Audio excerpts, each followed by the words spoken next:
And then a couple seats down, we have Dave Lamb. Now, Dave Lamb obviously is another person that has been in the industry, I think, since 1947.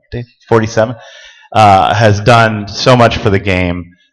He is basically the voice that stands against Jan, Linda, and I a lot of times to try and keep things balanced. Because in the early days of the TDA, we had basically we all were friends, so we all agreed on everything, and that was basically how the rules got formed. But Dave would fight us on things early on, and along the way, we've just formed this great friendship that it's been an amazing ride of the TDA. So I would definitely want to give a big round of applause for Dave Lamb.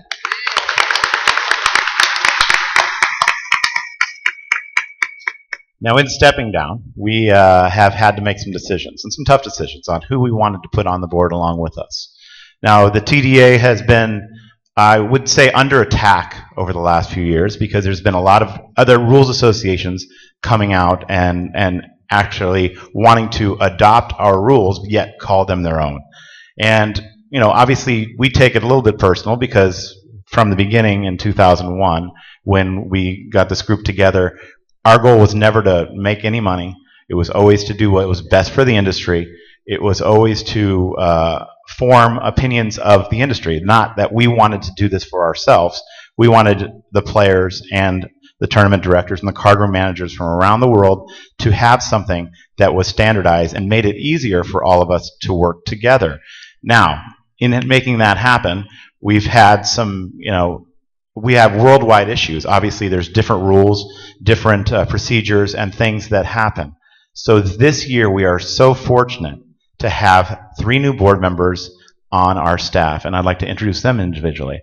At Borgata, he is Tab de Chateau. He has a World Poker Tour event and some of the biggest events in the world, and widely respected on the East Coast and around the world as one of the best tournament directors. His WPT event always garners over 1,000 players.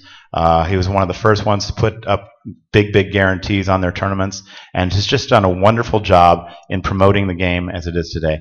Big round of applause for Tab de Chateau.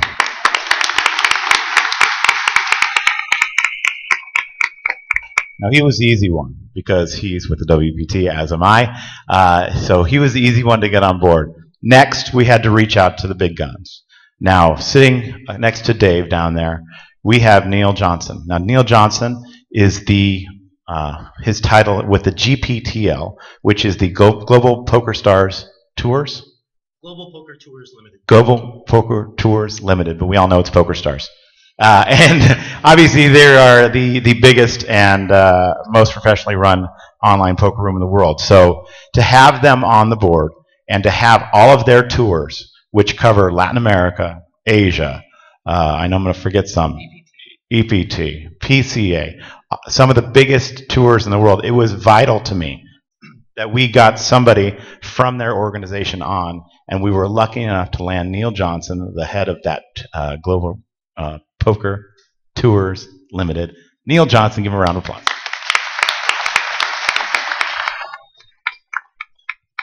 And then the biggest. He's not as big as he used to be, but he's the biggest tournament in the world. Obviously, the World Series of Poker is, massive. It's come from something that was at Binion's Horseshoe, and I don't know, for those of you that never got down to the Binion's Horseshoe, you would not believe the transformation that is made today. And Jack Effel is a very big part of that. He has done some amazing things, from staffing these massive events that are running down at the Rio, and he has been there and been a constant force for the last 5 years, Jack? Pretty much since 2005, on my own since 2005, yeah. So what he has been able to do and transform the game, it was so important for me to get somebody from the World Series of Poker on the board. So I'd like to give a big round of applause for Jack Effel.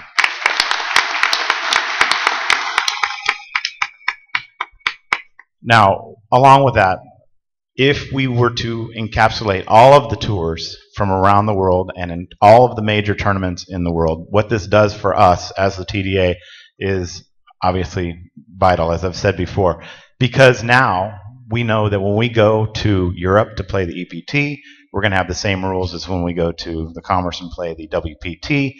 We know that when we go to the World Series of Poker, we're going to find the same rules as we find on the WPT, EPT, and all of the major tours. So what this will do is, because everybody else is following these rules, it's going to basically push others into doing the same.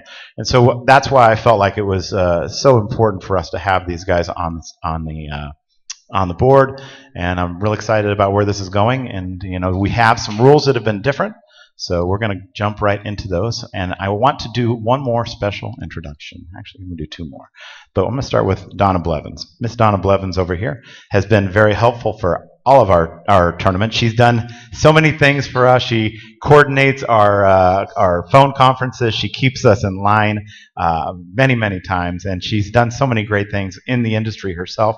I'd like to give a nice round of applause to Donna Blevins.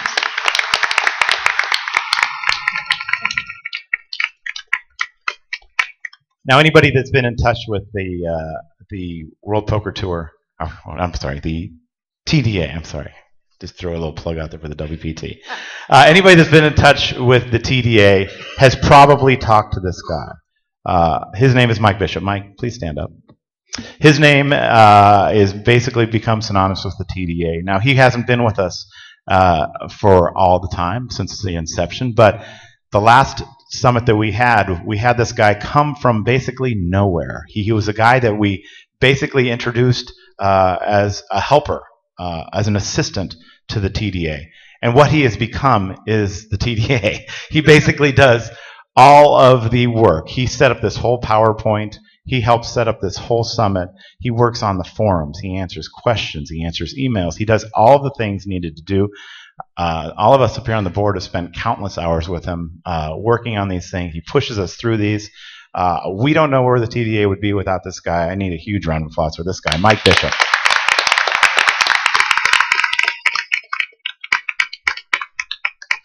All right, so we do have a lot of volunteers out here today. Obviously, Rob Perlman has put together this live stream. So if you guys have cell phones, the first thing I want you to do is text those back home that want to watch this, because they can watch it live. And the website is, Rob, it is live.pokertda.com. live.poker.tda.com.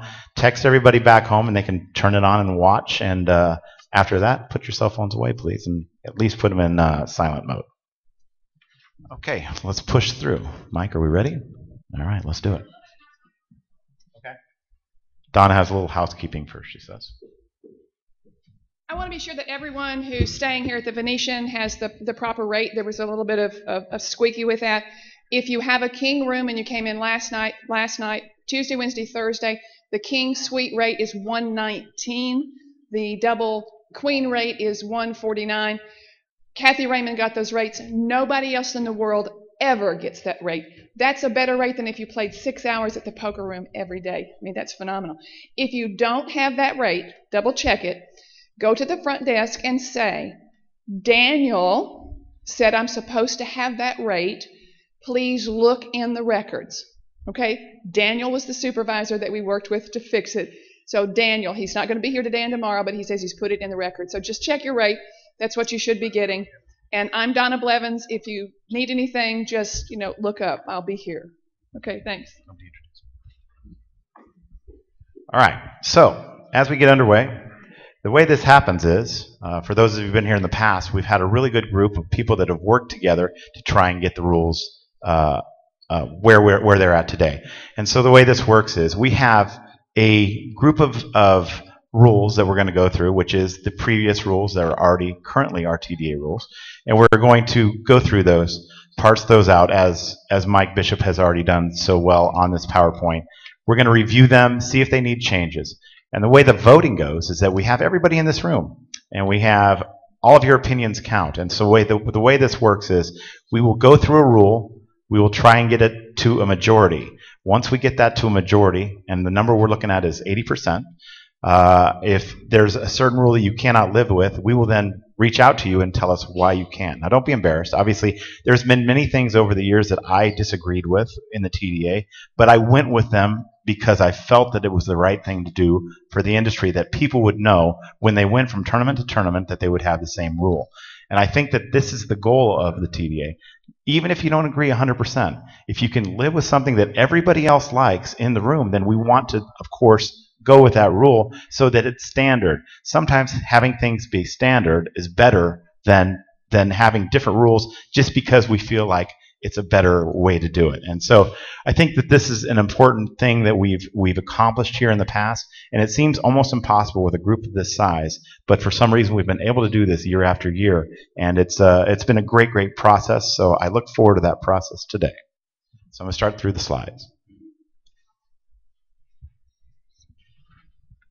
Okay, I'm going to kick off with our sponsors. We have Genesis Gaming. They'll be coming in a little bit, and I don't know if you've used Genesis, but you've probably all likely seen Genesis. If you haven't, they had a conference yesterday, and they have done a lot of things for the industry, and they're coming up with even more. So they're going to come in and speak a little bit later, but I definitely want to give thanks to Bravo Genesis.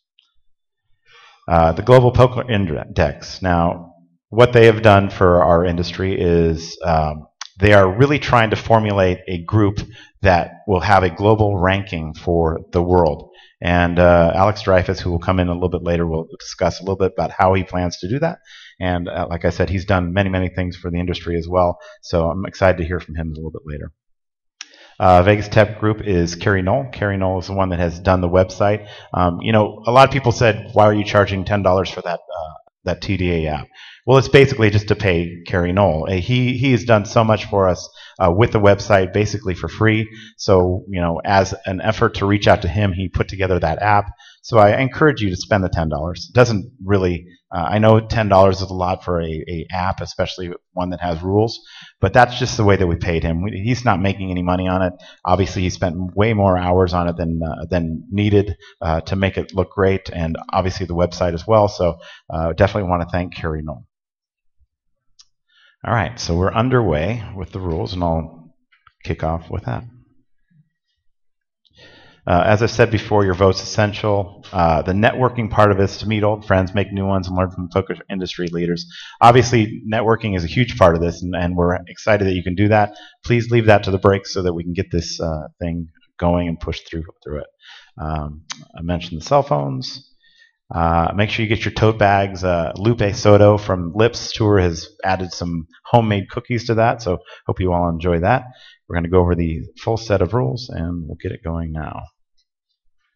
All right, the current rules. The way we've done this, Mike Bishop's put this all together. You're going to hear his name a lot today because he's done so much for this PowerPoint.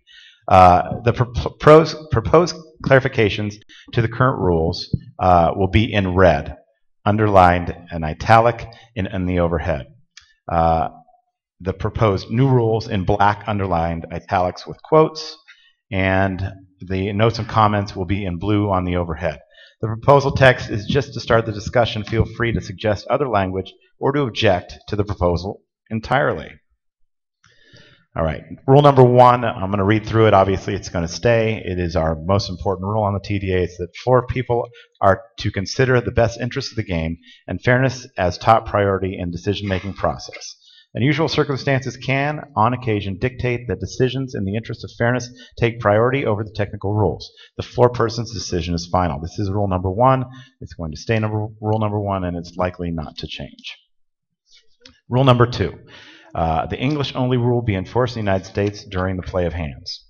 Now, in red, and this is kind of going to go through the process, at non-U.S. events, the House will clearly post acceptable language at the table. Now, Neil, can you step in right here and the problem that you had with that? Yeah, this is something that I looked at when the first time I was here at the TDA. For those of us operating outside the United States, the key element is what language does the staff speak. So using EPT Prague as an example, there's no way I'm going to be able to get 100 to 125 qualified Czech dealers to run that event to be able to have Czech be an official language. Using Matt's WPT in China, saying English is allowed at that, well, none of his dealers speak English. So to me, for the game security, the rule that we had it before, which said the language would be English plus the host country's language, it just isn't really viable for staffing and running the event to the proper level of game integrity. And so I asked for a revision to this because even something like the EPT Grand Final in Monaco would technically have to be staffed by entirely French-speaking, but instead for that event we run it as English-speaking and bring a full international team from America and everywhere. So I asked for that revision to be that essentially it's on the organizer to say what language can be used at any tournament that's outside the United States. Okay, so I think we can accept that. Obviously, there's okay. Go with that. So, was it at a non-event? Was it acceptable if you're in Punta Cana or Lima World Series of Poker? Is it Spanish or is it acceptable if you're in English? It's acceptable in Spanish if they have staff or dealers that speak the native language, which means Spanish. I run tournaments in China, and obviously I don't speak the language. The dealers do. The Chinese players are allowed to speak in Chinese. I don't understand what they're saying. Some of our staff doesn't understand what they're saying, but we also hire staff from that area to make it work. So this is something that's probably not going to affect most of you, but for the most part, when you use those rules, you're going to be able to use your language as long as you have a staffer that speaks that language. So that's not much of an issue until you get into the moving tours that go around the world. So obviously English is fine for our events, and the native language I use basically everywhere I go. So I've never not allowed the native language to be spoken. Moving on. The official terminology of poker, tournament poker. Official betting terms are simple, unmistakable, time-honored declarations like bet, raise, call, fold, check, all in pot limit only, and complete. Now, regional terms may also meet the standard, but in non-standard language at player's risk, because it may result in a ruling other than what the player intended. It is the responsibility of players to make the intentions clear. See rules 36 and 44.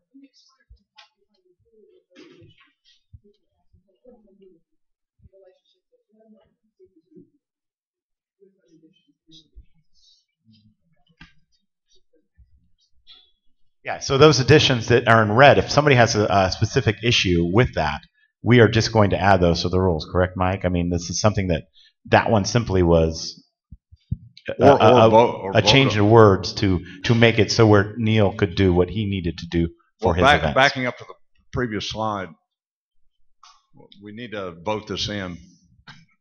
So is there any further conversation on the topic? Otherwise, you need to put it to a vote.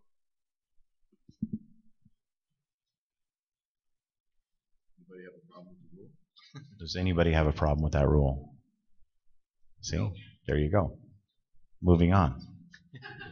Motion carried. Thank you. 100% is what we're looking for. That was perfect.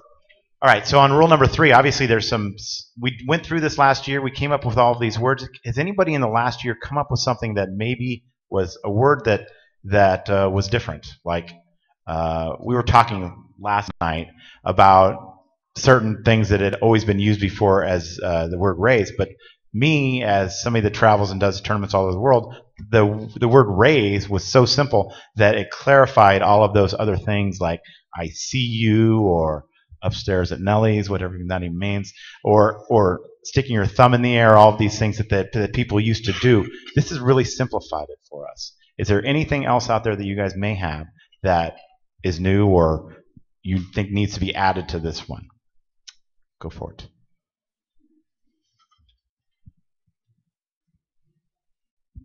I'm John Short with Southwest Poker News Magazine. Like the word raise, because this is an international game and so many people are from foreign countries playing at the WSOP, raise has many connotations that the dealers try to interpret the player's inflection. Like there's raise, raise, and well, I was just asking a question. No, you weren't. Question is, did he raise? And I think it needs to be clarified because so many dealers and tournament staff, in my experience, allow the dealers and the staff to interpret what the player meant when they said all in. Well, maybe in some countries they say everything in English with an inflection as a question. So I think it's a big confusion at the tables because it's an opportunity to angle shoot. If I'm a player and I say raise, and I get away with that, I can look to see what other people are going to do behind me, and then I could fold. So. Well, but the bottom line is that as tournament directors and card managers out there, you need to make sure they don't get away with that. They say raise and it's on them, you make them raise. That's the only way they're going to learn to not say that. So you have to stop that right when it happens. If somebody in turn says raise, you make them raise. They said, but I was asking a question. Well, don't say that word. Say something else. Because if you make them raise the first time, they're going to learn. And there's a lot of rules like that, that if you teach them right the first time, and we're going to go over some of these coming up later, that's going to force them to learn the way to ask the question. You don't say raise. You don't say it like that. If you say it like that, you're going to raise. Does anybody have a problem with that, an issue with making them raise in that spot?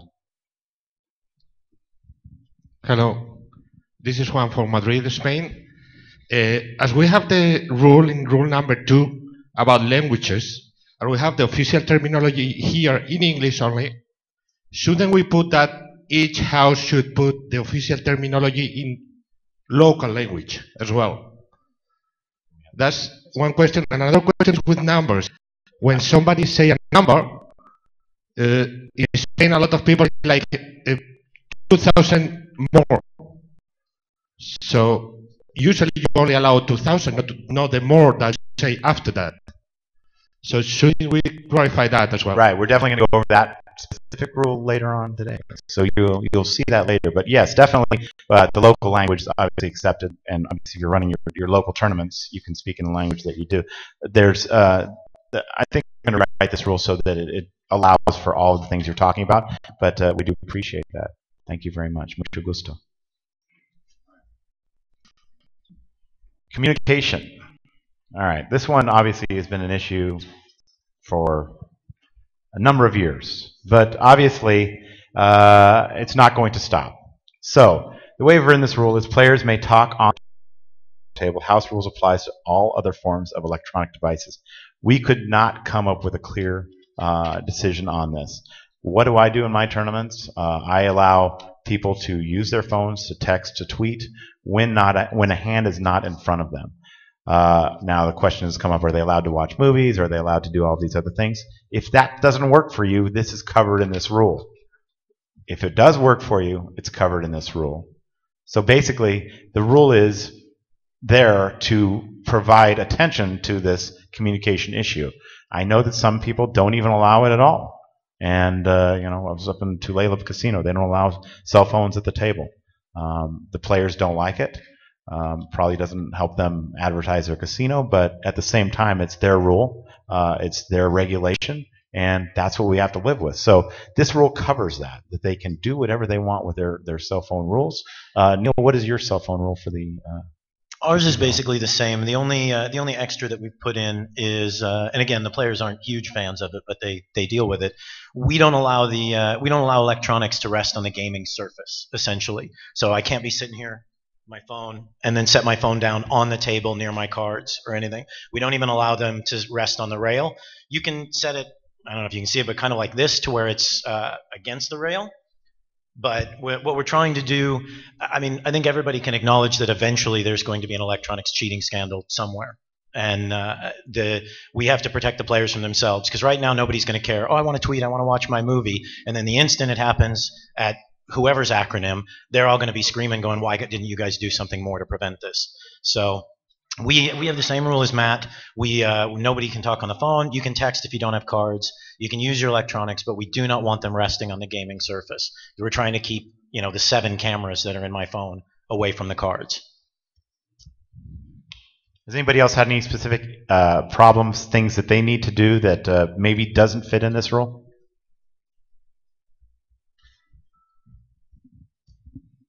Yeah, I'm from the Gardens Casino there in Los Angeles. One of the things we actually publish regarding this rule is we took out the house rules apply, and we were more specific about players may not text and may not actively operate applications on electronic devices while in the hand. So that will cover, that's more verbiage to what your intent is, but it spells it out so where we can standardize it that way. And then it still leaves room for the other things as far as putting it on the rail or not. Certainly happy to see that, because obviously this, when it says house rules apply, if you want to put your house rule in there, that works great. And that's a great suggestion. Yeah, and that's what we did in 2011 after we had the new rules come out. Then we added that in there for the house rules. Anything else on communication devices? Obviously, I mean, I hate it, yet when I'm playing poker, I'm on it all the time. So I hate it, but it is part of what we deal with today. What are the consequences of people that are actually on the phone? I had an instance the other day on a satellite. The guy had a Bluetooth around his neck and the little things in his ears, and he was on the phone the entire time. The dealer didn't stop it. Is their hand dead if they're texting or tweeting while the cards are in front of them, or their hand dead? What are the consequences of violating these rules? Yeah, you'll know that all of us on the board, and I believe most of you out there, feel that there should never be dead hands unless very specific things happen, and this would not be one of them for me. I'm going to give that player a penalty. The first time, I'm just going to take them away from the table, talk to them for a hand. If they continue to be on the phone, I might just instantly go to 2 rounds.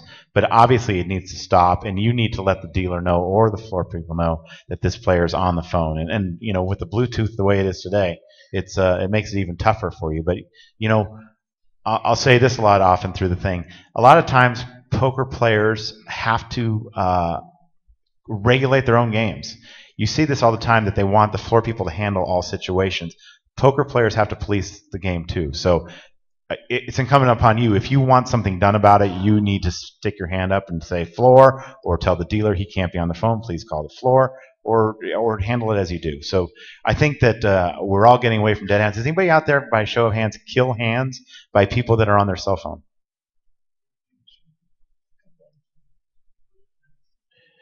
Yeah, it's a small number, but do you feel strongly about that? Something you don't want to change? Okay. Yeah, I get it. I mean, I understand it, and neither do any of us, to be fair. Yeah, to be fair, none of us really like it either, but it is what it is today. And obviously, if the players in your casino know this ahead of time, then it is what it is. But you'll see that none of us like to kill hands. Tad, do you have something to add there? No, we could never get away with a rule like that anywhere. I mean, they're part of America now, and they're part of poker. It's very difficult to get away from.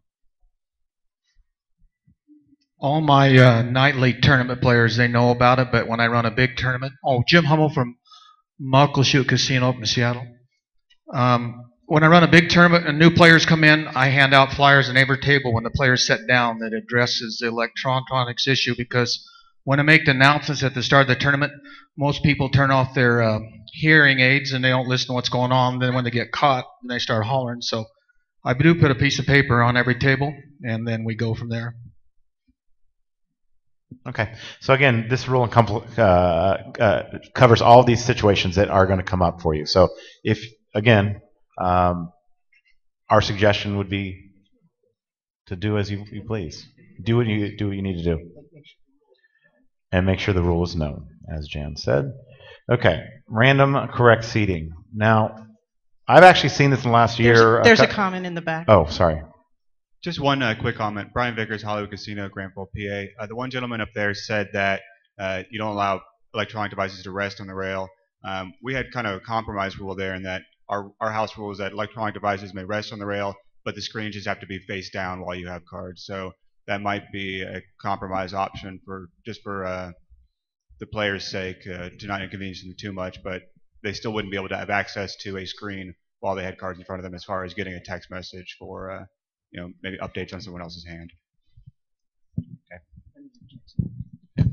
Just a little bit of housekeeping off topic. For those of you who just entered late, we have lots of seats up front, so please come on in. There's lots of seats. Those of you who have spread out, please make these guys welcome.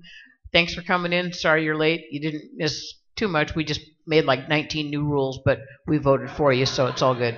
Come on in. Thank you for being here. Okay, number 5 is a very important one to me. I see it now. Still a few places that I go, they were not randomly seating players. That we're letting players pick their seats. Is anybody still letting players pick their seats in here? By a show of hands. Right. So we need to tighten that up, guys, because it is a big deal.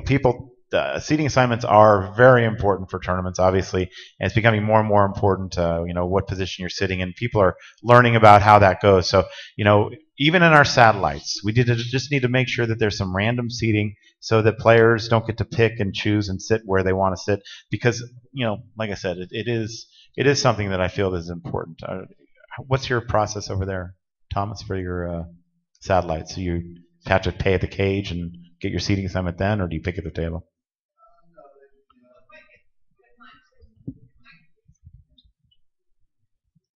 It's Thomas McGee. If you are on the forums, he's a big part of that. So. How you doing, everybody? Over at the World Series, the players are passed out seat cards while they're in the line, and then they go to the cage, and then they pay, and then they go to the table with their table and seat assignment already established. So all that random seating is taken care of there for the satellites, and of course for the tournaments we use the Bravo system, and that randomly generates all the seats for all the tables that we put in. Okay, so again, I think it's important that random seating happens in tournaments. And basically the rule says that tournament satellite seats will be randomly assigned. Players start at the tournament in the wrong seat with the correct chip stack will be moved to the correct seat and will take the current total chip stack with them. Now, we all understand what that means. If a player sits down in the wrong seat and starts the tournament, we want to move that player to the new seat. I know that over the last year, because I've seen it, that if people feel that they've taken the wrong seat and they've played for a little while, they will not then move them. And I think that's incorrect, only because I feel that if you have a choice to sit where you want to sit, and your only penalty is you're going to be moved to your correct seat, that's a shot that you may be willing to take. And I just want to stop that as we can. And obviously, if you see somebody that's consistently doing this, then you may have a bigger issue. But I definitely want to move people to their correct table and seat. Neil? No, I mentioned to Matt, is there a time limit on that? Like, if I've been sitting at the wrong seat for an hour and a half and I've quadrupled up and pulled, we start with 30K, pulled 90K off that table, do you then come and pick me up and take my 120K stack over to a fresh table, and all the players at that table are now, like the 90 that I took? I understand if you find it in the first 5-10 minutes. My question is, what if you find it in level 2 or 3 or 4, when it comes up? I'm fine with the way it's written. I just wonder if at some point in time you would say, no, unfortunately he has to play there. Maybe penalize him, maybe whatever. I don't know what the solution would be, but at some point in time he's done too much damage to that table to be allowed to walk away, I think. Okay, I think we move on from this one. Okay. Yeah, I think we may have one more question on that. Hold on.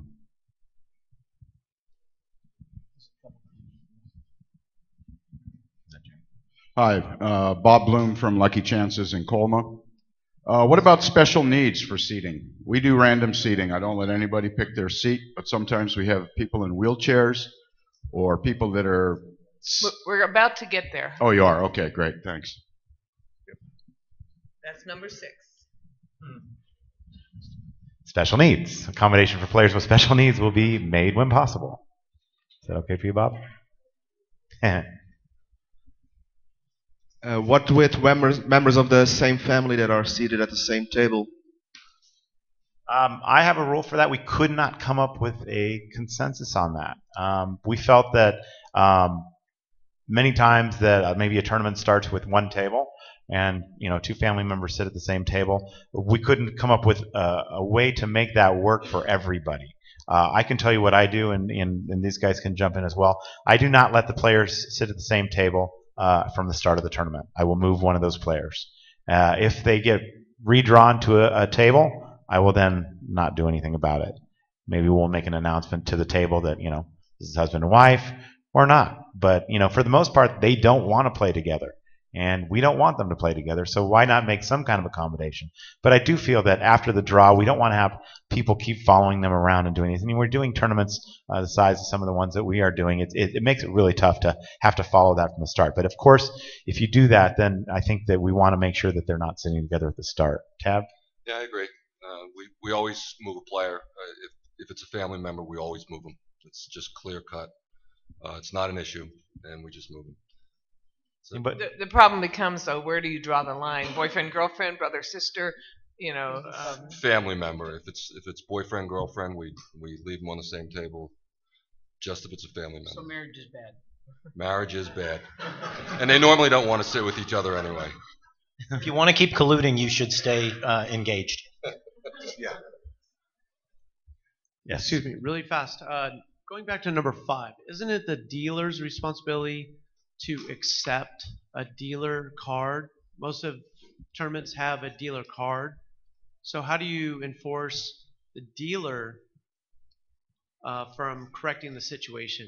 If they failed to accept a card and it was their seat position, how do you correct that if the person's been sitting there for an extended period of time, if the dealer failed to accept the card? Let me suggest to you that we're just about to add a new player responsibility category, which will take care of exactly what your question is about.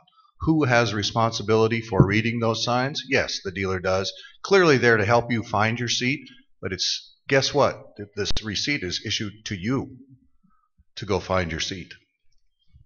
We will cover that in an additional player responsibilities that we have categorized.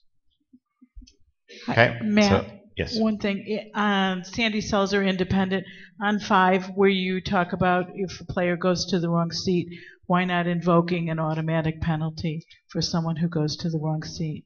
Many times it's a dealer error. I mean, to be honest, the dealer's supposed to be catching these things, and it's something that I feel strongly about. I prep my dealers at the start that they shouldn't be sitting in the wrong seat. If they sit in the wrong seat, it's your fault, not the player's fault. Because, by the way, at the WSOP, that's an automatic write-up for the dealer.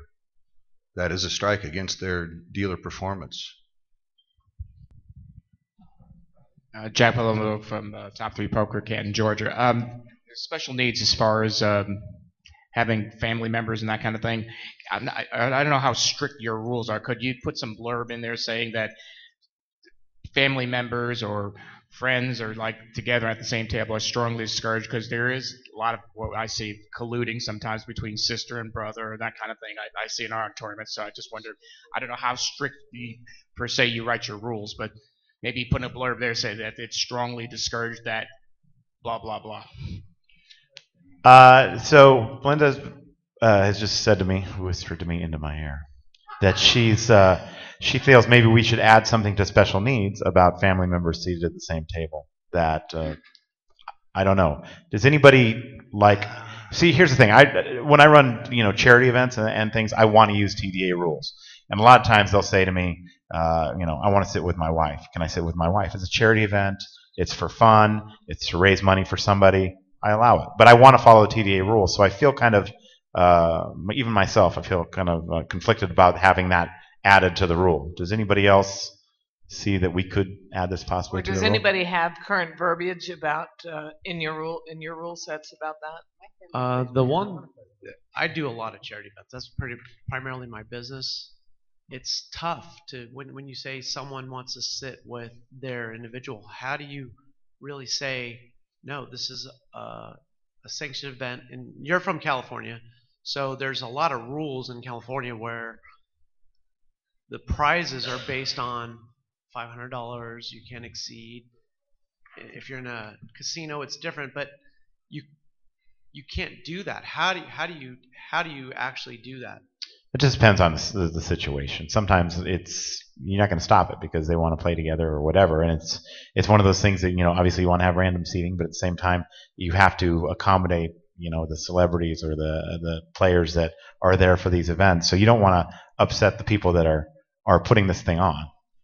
By the way, guys, let's remember that any specialty event that you run are according to whatever rules you apply for it.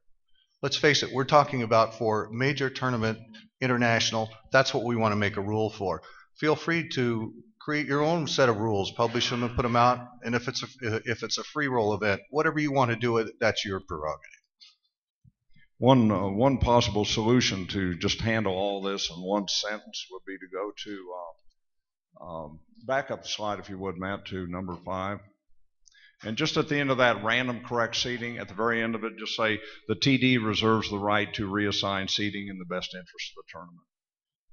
leave it at that. And if you think it's in the best interest of a specific tournament to separate a man and wife or two friends, you can do, or any basis. But we would not have to necessarily specify, family members or anything of that nature. Just say that the TD reserves the right to. So give us that language again, and then let's. This will be at the end of Rule 5. The TD reserves the right to reassign seating in the best interest of the tournament, as he or she sees fit. Does anybody have an issue with that? Doesn't tournament decision's final kind of cover that? Oh, yeah, definitely it does. Obviously, Dave. Obviously, the TD already has that potential. But if the association thinks that it's important enough to be able to control, possible, a too friendly situation or too familial situation at the same table, the TD, we would specify that. I mean, it almost goes without saying that TD can reassign seats, but I think that would answer all of these questions that people have.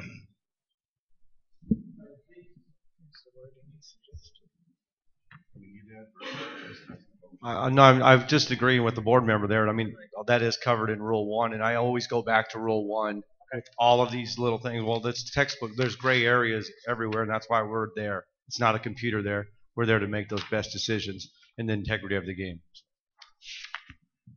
Yeah, and I 100% agree with you that the TD does have this right without spelling it out. But if the majority was comfortable and felt something needed to be spelled out, that's how we could do it. That's all I'm suggesting. How many of you feel rule number 5 is just fine the way it stands? That's a pretty good number. Yeah. Just to add assistance to the gentleman running the specialty events or charity events, about half the stuff that I do is charity involved or promotionally run. What I do verbiage-wise is just add TDA rules will apply at all of our events. At the bottom, special emphasis given to rule number 1 for this event. And that just kind of helps us cover if we need to do anything special. But that way everybody knows there's no additional changes, but we are running TDA rules. I like it. All right, let's move on. All right, number 7. Breaking tables. Players going from a broken table to fill seats assume the rights and responsibilities of the position. They can get the big blind, the small blind, or the button. The only place they cannot get a hand is between the small blind and the button. Now, I've seen this done incorrectly over the years. No, Dave? Sure. Still the best. Still a good rule. It's still a good rule. Does anybody have an issue with the way this is handled? I know there might be some ways that people are having trouble putting this together and making this happen, but it is still the right and correct rule, and it is used by all of us today. Anybody have anything to add here? Let's move on. Go. Balancing tables. In flop and mix games, when balancing tables, a player who had the big blind next will be moved to the worst position, including taking a single big blind when available, even if that means the seat will have the big blind twice. Okay? Worst position is never the small blind. In stud-only events, players will be moved by position. The last seat to open up at the short table is the seat filled. Okay? That's a pretty standard rule now. Moving on. All right, here we go with some red here. In mixed games, horse, when a game shifts from hold'em to stud, the last hold'em hand, the button is moved to the exact position it would be if the next hand in hold'em were frozen there during the stud round. The player moved during stud is the player who would have the big blind in the game was hold'em for that hand. When hold'em resumes, the button for the first hand will be at the position where it was frozen. Now we use this commonly as well with the stud. We move big blind position to position in stud, but in horse, because there is flop games in it, we still move big blind to big blind. Somebody has a hand. Question. So if there's a button on the game, no matter what you're playing, you would move them big blind to big blind. I need to go back to the last rule, balancing Tell us who you are. I like I'm that. sorry, Dan Funk with the bike in LA. Okay. On balancing tables, especially late in the tournament, there are times where the worst position is never the small blind, but could that player, if you're balancing, take the button. A lot of players get very upset if you were to even consider doing that, but it's not the small blind. Right. Yeah, you can take the button. And we've decided this years ago. This has been a rule for maybe 7 years now that we feel that, you can take the big blind, you can take the button. It just so happens that this is one of those rare cases where that might happen.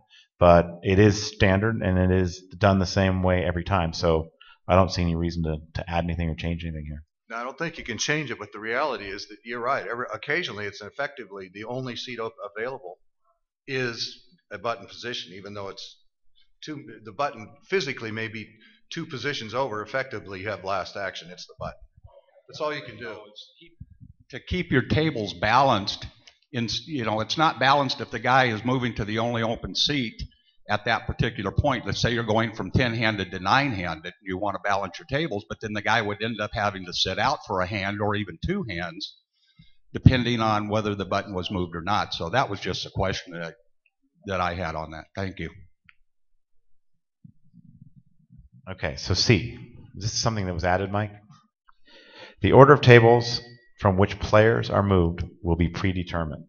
And again, another issue that we've had some players talk to us about is that when we're balancing tables, we need to have that order. And the reason for that is because now, as a tournament director, your integrity is put into question if you just come to a nearby table and pull a player and move that player.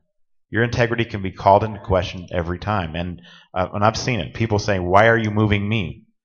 Well, we're moving you because we're the next table to break, and we're moving you. Well, why are you moving me? Well, your table is second to break. They're 2 players short, and so on and so on.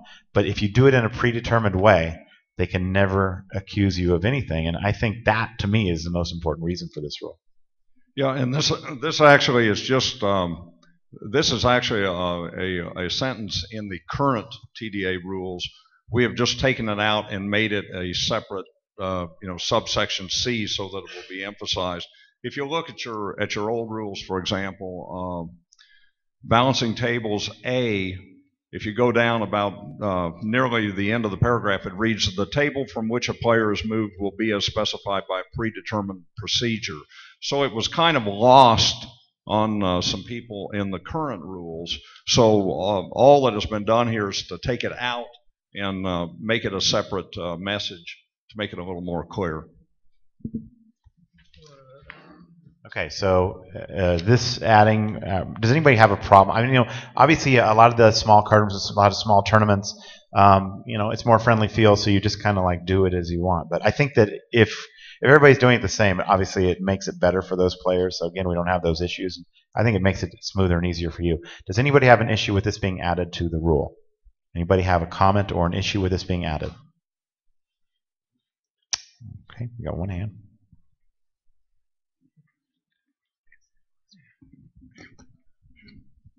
Aaron Aria. The one thing I would say about this rule is those of us who work in environments where the tournament and the cash games are basically together and in mixed use environments. I know if I think about this rule and how I would put it in place on a daily, nightly basis, to be quite honest, a lot of days I don't know what my break order is because it's going to be determined by demand from the cash side of the room. So that's the one thing I would say for some of us who are working in rooms where we do not have just specific tournament areas. Actually, you just determined a break order. All you have to do is tell us that based on availability in my room on the live games, that's how I'll break the tables. If that's okay, that's fine with me. And it is, in fact, at least an order. You can try to give as much information as you can in advance, but that is at least a breaking order that I can understand if I come in and play in your tournaments. Yeah, Way to go, Dave. Nice, Dave. Anybody else have an issue with the way this is written? Let's move on. Okay, balancing tables D. So these are suggestions, Mike, that we're doing, or are we considering adding all of these, correct? These are 2 new proposed additions. Actually, D is new. E is a reworking of current language. Okay, so D. Players may be moved from their current table and receive a hand at the new table up to the point the first initial card is dealt to their seat. Everybody listening? This is a major one, guys. This is a major one. And I know that the players that are in the room, like myself, say, wow, this is not a good rule. This is not something that we can do easily. It's something that we cannot institute. Now, every year or every other year at the TDA Summit, we come up with something that I feel maybe I don't agree with, or is something that it's a major move for us and all of you out there. And at this point, I'm going to tell you that in GPTL, they've been doing this for 2 years now, or a year and a half. And Neil has some good reasons why. And after you hear these reasons, we'd like to hear your opinions on this. Oh wait, this isn't the same. This isn't the same one that you're talking about on that one. It isn't? No. Okay. Well, this to the people considering this specific rule, it does have a flip side to make sure that we're looking at both sides of this rule. If we say that I'm bringing Dave to the table and I can sit him down in the cutoff before the dealer is given a card to the cutoff, then the flip side of that is if I have to go to Dave's table and pick up a big blind, can I pick him up as the deck is prepped and the dealer's getting ready to deal? To me, it's essentially the yin-yang of the same rule. And if you're saying that you can pick that player up once the deck is prepped in the dealer's hand and they're ready to pitch, then you could say that you can do this and you can drop the player into the middle of the shuffle. If you're saying that the deck is kind of sacrosanct at that point in time, this hand needs to be dealt with, the 8 players are here, then you can't have this side of it. So basically, I screwed up. We're going to something major later on that I just kind of tipped you off to, which he's ready for. But this is a rule that I feel very strongly about, and I've seen this happen as well, to where you go to that table and the dealer's already shuffled up and he's ready to deal, but then they say, we need to break this table. Break the table, guys, because you need to shuffle up to high card anyway. So you've done that. And what this does is it gets people moving to their new seats right away. And you don't want to have that table that's short sitting there for however long this hand could take. It could take 3, 4, or 5 minutes, and you're now holding up the entire tournament because you didn't just do the simple thing of breaking that table right away. Just because they've started that riffle and you need to shuffle to high card also, you need to break that table. Does everybody understand where that's going? That's not this one. This is about moving a player. When does he get dealt in? Yeah, you're talking about Rule 8D, yes, as in breaking table, right, Matt? Yes, and breaking table. Yeah, so I think that needed to be clearly stated there, because I think, what we're talking about is moving players here, but what you're specifically talking about is breaking the table. So I think if we put that in there, the verbiage of breaking table on that specifically, because you're talking about balancing tables, which is moving players a lot from big blind to this and that. So when I read it the first time, I didn't catch that you were actually talking about breaking a table. But yeah, that's what it's you also are breaking talking about. and balancing. So for breaking a table, as soon as you have that in your mind when you're reading this, it completely makes sense, and I understand what you're saying, and I would agree with that. The paragraph D here is intended to suggest an answer to the question, up to what point can somebody join a new table? So you've taken this player from table A to table B. The dealer at table B has already riffled. Can the player still take a seat? Okay. Or the dealer has blinds have been posted. Can the player still take a seat? Up to what point can a player be seated? Conversely, up to what point can you remove a player from a table? And we are talking about balancing here. This is just suggested language that that the player be able to be seated up to the point that a card will be dealt to that seat. And is there a difference between balancing and breaking for the aspect of when you can pick them up and when you can sit them down? And is this the threshold you like? Do you like the first card, up to the point the card has been dealt to the seat, or would you prefer first riffle on that table? This is just suggested language, so.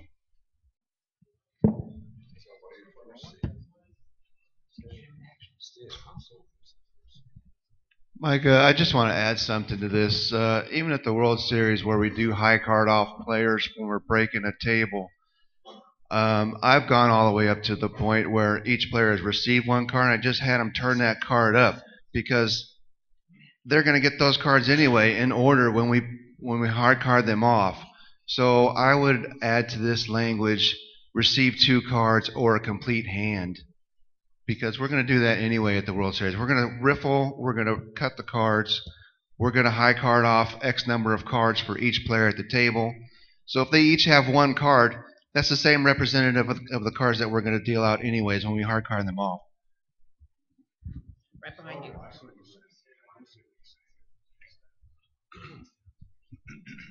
It's not really true because you start with high carding in seed 1. So if the button is in the seed 5, they do have another card though. I think once the card or when the first card is pitched out to the first player, the hand should continue. But as long as there are no cards pitched out, you still can break the table. Either way, it's the same difference. It's a random card. I mean, I would even prefer that we just like walked up to the table and said, "Where's the button at? I'm pitching the first seat card off to break this table to whoever's the first person in the small blind, big blind, and just go proceed from there, and eliminate the high card procedure." But that's the procedure that we use, so that's the one that we do. It's a random card. It doesn't make a difference to me whether it's the first position, second position. It's a random card. Yeah, but the only reason we go ahead and do the high carding is for the stud games, etc. Because we don't have a button on the table. As you suggested, that would be good for all games that have a button. Right. However, we've high carded so that we can accommodate games that do not. Exactly, but when we're breaking the table, whether we high card off in the stud game or go to the button game and first position gets the seat, first card off, it's 6 half dozen of another, in my opinion. So your point, Thomas, here is that the quicker you can get them into their new seats, as quickly as they can get a hand, that's what you'd like to see it be. Right, because so I don't help us I don't, with the verbiage. Yeah, because I don't want to have to wait for this hand to completely play out, and like Matt's saying, wait 4 or 5 minutes. Maybe somebody gets all in. Now somebody tanks, and now the shorthanded table is sitting there, and 10 minutes are run off the clock, and they're going, floor. You know, why are we waiting? And I have to explain to them, well, I'm sorry, I was trying to break this table, but they got into a hand, and I'm sorry how long it took. You know. Right. What you're suggesting is a very quick couple of things that you can do to make this process faster, to get the players in their new seating assignments. But what we want to do is come back to this point of when are we all happy as a group that we can still get that player, once he's arrived at that table and he's standing there with chips in his hand, at what point can I sit down and receive cards on that table? Is this a good alternative, or sorry, is this a good statement that we can all accept and use as a guideline for TDA rule? That's really the question before when we talk about a proposed rule here. Right. Rule D is to solve the problem of a new player going to the table and saying, well, wait a minute, why didn't you deal me in? It's just saying that once the card hits that seat, then he's not going to be dealt in. That's what the rule says. But how often have we broken a table knowing that now all of our seats are going to be full, and we make an announcement, deal in all seats, and hold the action for that player? So that's contrary to this. So we need to find some middle ground. You know, I think we all agree button chair is the best thing because it might be a good position, might be a bad position, but whatever it is random. And you know I tell them deal in all seats if that's the case. There's no magic about shuffling, cutting, and pitching a card. There's no reason you can't deal cards to a seat that's empty where you know a player is coming and hold the action for that player, because that way people can't be ducking blinds, they can't be ducking a bad position, and they can't take a shot, and usually they won't know where they're going anyway. So it's still random. She doesn't need a mic. Okay, I don't totally agree with dealing in empty seats because the player that's going to sit down isn't going to have the privilege of watching the other players act. So, I mean, I wouldn't mind myself. I'm not like, but I have a lot of players that will not like sitting, having 2 cards, seeing just action without any previous lead up to it. So I don't like dealing to empty seats personally. But what if some of the seats are the blinds? Now they're ducking blinds. Well, then it's half a dozen or 6 of another. You're going to really upset players that they're going to be like, well, that's not fair. I didn't, 8 people acted. I didn't get to see what they did. You know what I mean? And now I'm sitting here faced with a decision. So I don't know it. I don't love it, but okay. Dave? This also leads to situations where players will be walking up with racks in their hands, and they'll say, "Dealer, dealer, deal me in. I'm in seat 5." Cards are dealt out. Action proceeds. They arrive at the table. They give the seat card over. "Oh, I'm actually in seat 7." Action's already underway. I don't like dealing those cards out without actually receiving the seat cards first. Okay, so we're coming to some disagreements here. Does anybody else see any other problems with this being added? Gentleman back here has. Go ahead. You had it. Hi, Matt. DC from Brazil. What we do there is that we only allow players to move to play a hand from moving from a different table after the first hand has been dealt, after the first card has been dealt. Because when he's moving from another table, sometimes he's walking from the back of the table and he could see some other player's cards as they're being dealt. So we don't allow a player to play unless he's already sat at the table. So if any one card is off of the deck, then you're going to wait for the next hand as a player arrives at the table. Not bad. And that's the other logical threshold. Either you can seat a player up to the point the first card is dealt off the deck, or you can seat a player up to the point the first card is dealt to the seat. And I think that's maybe what we're going to vote on here. Yeah, unless there's any other threshold someone wants to propose. Kevin Pound from Poker Tournament Directors. If you have a player may be moved from current table and receive a hand to the new table up to the point the first initial card is dealt. So let's say you move player 9 to table 10. It's table 10 to table 9, and they delay. And they're big blind to big blind, and the dealer already starts. I think that's the biggest question of, does that table hold and wait for that player? Or do they actually just continue to play?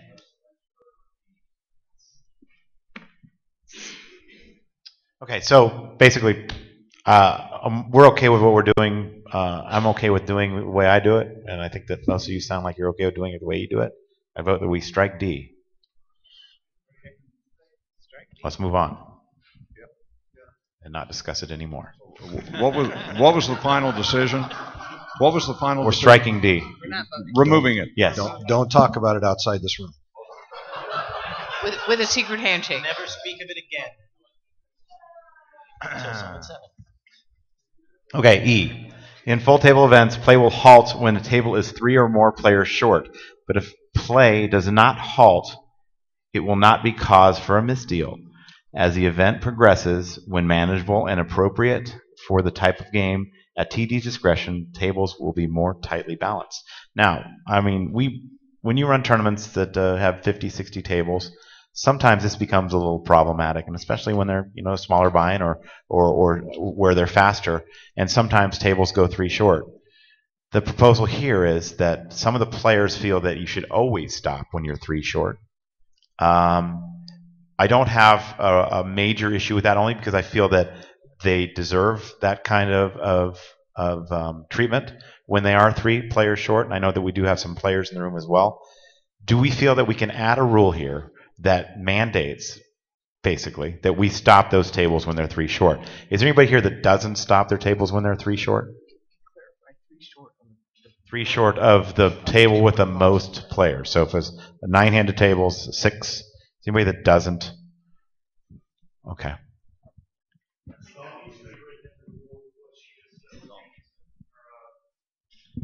I think that probably needs to be written into the rule, because I know there are a lot of directors who are stopping at 7-handed no matter what. Right. And the other tables might be 8, so that's, yeah. You might have right. 9-handed tables. It needs to be 3 short of the table with the most players. Yeah, we need to write that into the rule. Yeah, that's exactly what was going to be my suggestion. We need to define exactly what is a short table. So it needs to say 3 short more than a full table, or 3 short more than the fullest table in the tournament, or some language to this. Just to specify it so people at 7 don't freak out when everybody else is 8. Right, because when we get to 8-handed on a lot of tables and a table gets to 6-handed, and the next full table is 8-handed, they scream, "We're short, we're short, we have to stop the action." And the players talk to the dealer, and the dealer stops dealing. And that drives me more crazy than anything else. Yeah. You can't let the players run the tournament, but sometimes they do know the But rules yeah, better than sometimes the dealers. players end up running the tournament, and so I would really appreciate some kind of language that says 3 more short of the nearest full table or something to that. So there was some hands up. People say they don't stop tables, and I can honestly say that we probably do that too, Sam, of the Commerce, when we have 68 tables going at once. But do the players deserve that to happen? And I feel that they do. I really do feel that if you're 3 short of another table, you probably deserve to that happen.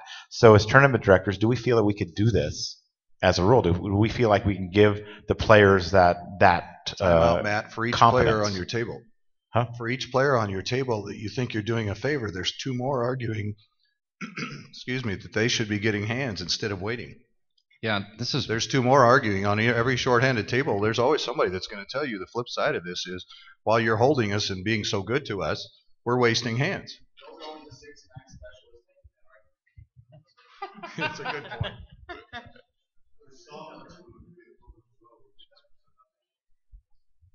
Right, and there is some other things. Obviously, we have 6-handed tournaments now. Are we going to, say 3 short there? Obviously not. So is it 2 short there?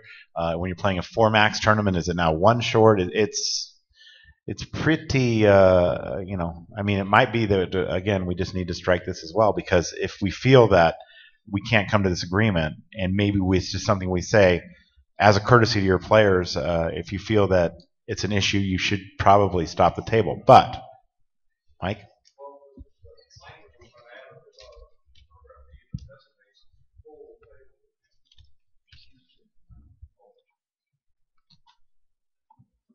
Hate when my batteries die. I have a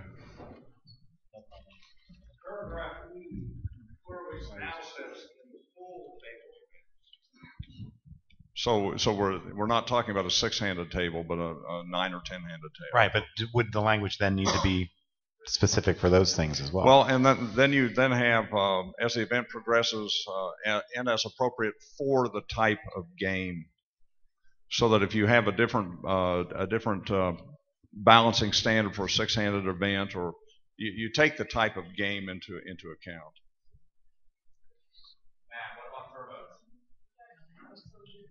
Yeah, obviously, like I said, just turbos or things like that, to where we don't want to hold up tables. Dave, do you want to add something here? Do you feel like? I've got a comment on the 3 short, if you don't mind. The comment I have, while it's ideal that we don't deal unless when you're 3 short from another table, if you're a dealer and you're sitting at the front of the room, how do you know when what the other tables have on them? I mean, anyone who is trained as a dealer is instructed not to turn around from their seat. You're not going to be able to see behind you to know if the table behind you is 10-handed or 9-handed or 8-handed. The players will tell you. Well, if there's a corner, if they can't see around the corner.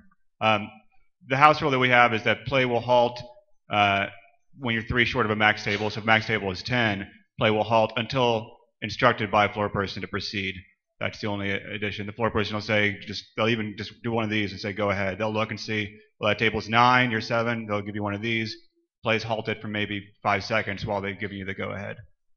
And that can be like the inverse of what we're suggesting here, that play would automatically stop at 7 if you're 10-handed or 6 if you're 9-handed until the tournament director instructs otherwise.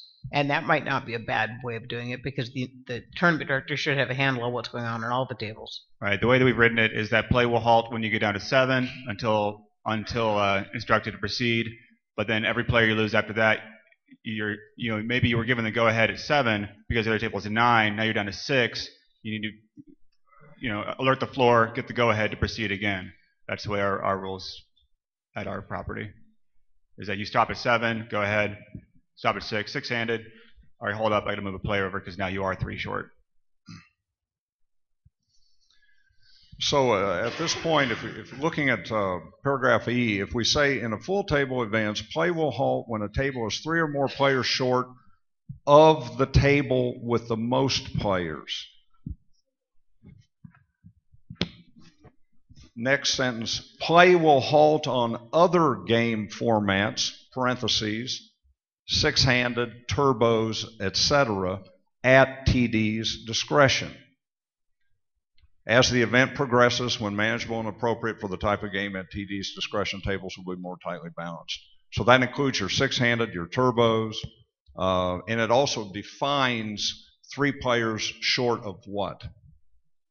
Is that language kind of getting there? Repeat it?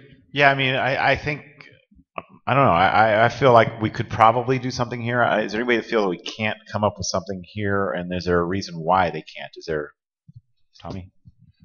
Hi, Matt. Tommy from the Venetian. I'm a big believer in the blue section.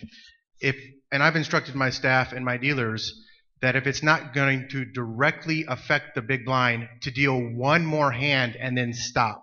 I feel giving it one more hand will keep the action going at the table, which is fair to those players so they're not waiting 5 or 10 minutes for a hand. And it allows my staff to go to another table to pull the big blind, moving them to the short table. So at the course of one hand, most of the time you've brought a player over and the play has continued throughout. If in those situations where a hand on another table is taking a long time, well, then you've stopped action at the end of the one hand to get the tables balanced. So that's something I've always taught my staff. That's something that we have lived here at the Venetian, and I think our players appreciate that, and they know our rules. And so I'm a big believer in the blue. If it doesn't affect the big blind, deal one more hand and then stop. Most of the time you've solved the equation by then. I don't hate that. Yeah, I like that. I like that a lot. That's why I play at the Venetian.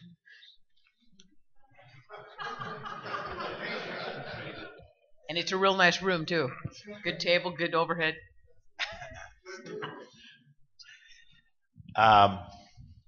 So just backing up then to the first topic, in full table events, play will halt when a table is 3 or more players short. Do we want to define short of what?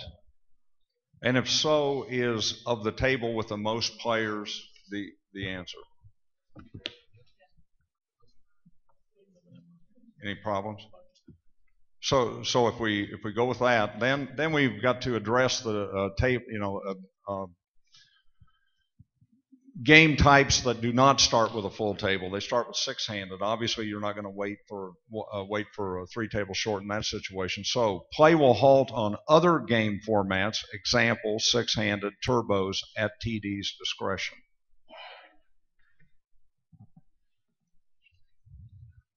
So if we come up with a rule, you're all good with it? Here's what's going to happen. I guess what we're saying is this is one we need to come back to. Let's write the verbiage and bring this back tomorrow and just say, all right, let's put this one to a vote. Fair enough? Next. No. Go to it. You're succinct. Yeah.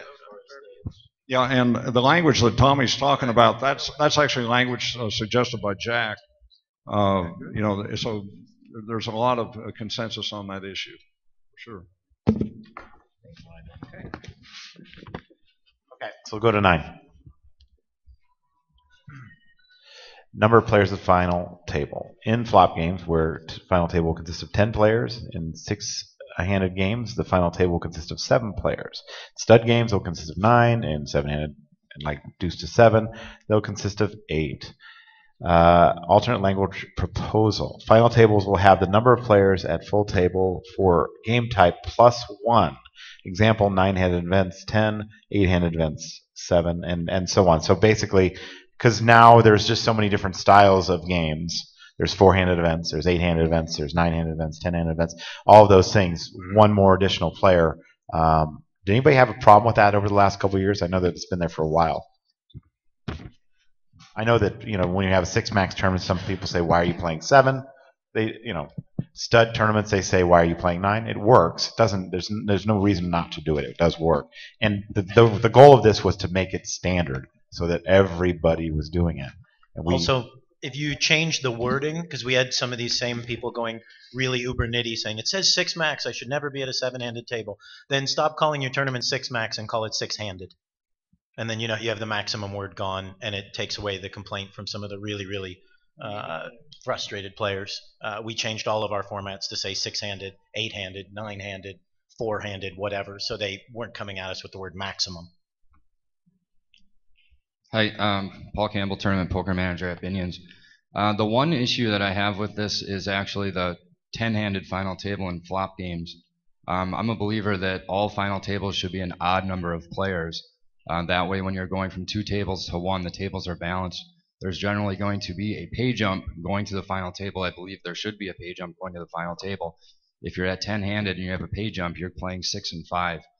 It could just as easily be a 9-handed final table. It's more fair it's more fair for that pay jump for there to be 5 and 5. So all the other ones are odd. However, I think the 10-handed final table in flop games is the most unfair. Well, the thing is that for us, our 10, 11, and 12 are always the same amount. So when you don't gain anything, there's no stalling because there's a pay jump getting to that final table of 10 because now it's the same as 11. If you had it 6 and 5, some people feel that that's not fair, or 5 and 5, it's not fair that they're too short. All of those things are some of the arguments that we came up against getting to that. But that since there wasn't a pay jump until 9, you have those 10 players at the table, and then the next pay jump, everybody's playing together. I agree, man. What I've done is I've changed my payout structure to accommodate that now. So now there is no pay jump from 11 down to 10. 10 and 11 pay the same. But I still would prefer a pay jump at 9 and play 5 and 5. So I don't know if the number of players on the final table is something that needs to be covered under TDA. I think it could be more house discretion, or just a number, or just that something. I think what I would prefer is the rule is that in the event that there is a pay jump, that the payout should be, the table should be balanced. If there's a pay jump from 10 to 9, then it should be a 9-handed final table. If there's so I incorporate all my pay jumps when the tables are balanced. So I like paying out 13 spots. So the bubbles when there's 14 players left. So it's 7 and 7. Yeah, I see what you're saying, but if you're at one table, it is balanced, right? There's no, it's balanced at 10. No. What I'm saying is that in hand-for-hand situations, that the tables should be balanced. So if there's 2 tables left, and instead of paying 12 spots, I think you'd be better off paying 13, so the tables are 7 and 7, so the hand-for-hand situation occurs with balanced tables. And that's why I don't like the 10-handed final table. Yes, you can change your payout so 9th and 10th pay the same, but so often other places I play, that isn't the case. There is a pay jump, and then you're 6 and 5, and there's a pay jump that occurs on unbalanced tables playing hand-for-hand. Right, I understand what you're saying, but there's no difference in ours from 10th to 11th, but there is from 10th to 9. So 9 and 10, they're at the same table, meaning that there isn't, I mean, it's one table of 10. The next pay jump doesn't come until 9. For what it's worth, every argument that we've had concerning this one over the years, whether it should be 9 or 10-handed, we've ended up with a coin flip. By the time it's all said and done, all we could have come to an agreement was that we should arrive at a number. You know what? The number by the majority of the vote was 10. It could have easily been 9. And for what it's worth, it is one of those 50-50s that we've all agreed to say, which is it going to be? If there's a valid argument for changing it at this point, and more tournament directors feel like that should occur, okay. I don't think that's the case. So I'm just going to suggest to you that everything you said is absolutely true as far as the argument for a 9-handed final table. However, there's almost as many equally important issues on the 10-handed side. When we're all said and done, we all agreed on 10, and that's where we are today. Matt, do you play hand for hand when you are at 11 players when there's no money jump? That's what, neither do I. So I think it's genius. Like, why do we want to go hand for hand again? I thought that's why we did it, was to skip that whole next. There's no money jump. There's no hand for hand. You keep an eye on the tournament, make sure nobody's doing anything crazy. But that's the whole point of not of going 10-handed. It actually speeds up the tournament in the long run versus hand for hand of that 5 for 5 play. That's just my impression because I didn't play hand for hand this year. So. Right, yeah, and if you do have a And I- nine-netted payout, And every obviously time I 10 did it, I makes- said, "Match is genius." That's what I would say to myself because it was just like so much better. I didn't have to like watch, We all babysit. say that. Yeah, that's exactly what I said. Go ahead back there. Jack Palumbo from Canton, Georgia, Top 3 Poker. What was the original reason, besides what she iterated, about why go to 10? I was just curious. Actually, one of them. Yeah, I mean, the vote went for, I think, exactly what you just suggested. Is it was very good on payouts tables not to have a hand-for-hand situation right there at a final table, where you don't have to do that if you pay a 9 final. I mean, if you take 9 and you happen to have a payout table that is just exactly 9. It was one of the arguments. There were many. I'll be honest with you, I don't recall why they went 50-50, but I just recall that a majority at the time said 10-handed is the best of it. So, but we're back to the language we're trying to accomplish here. What we're really asking is, are we going to substitute +1 for the current rule? Is that pretty much it, Mike? In other words, 9 is written Yes, the current this was way. a- We want to clean this up a little bit and make it.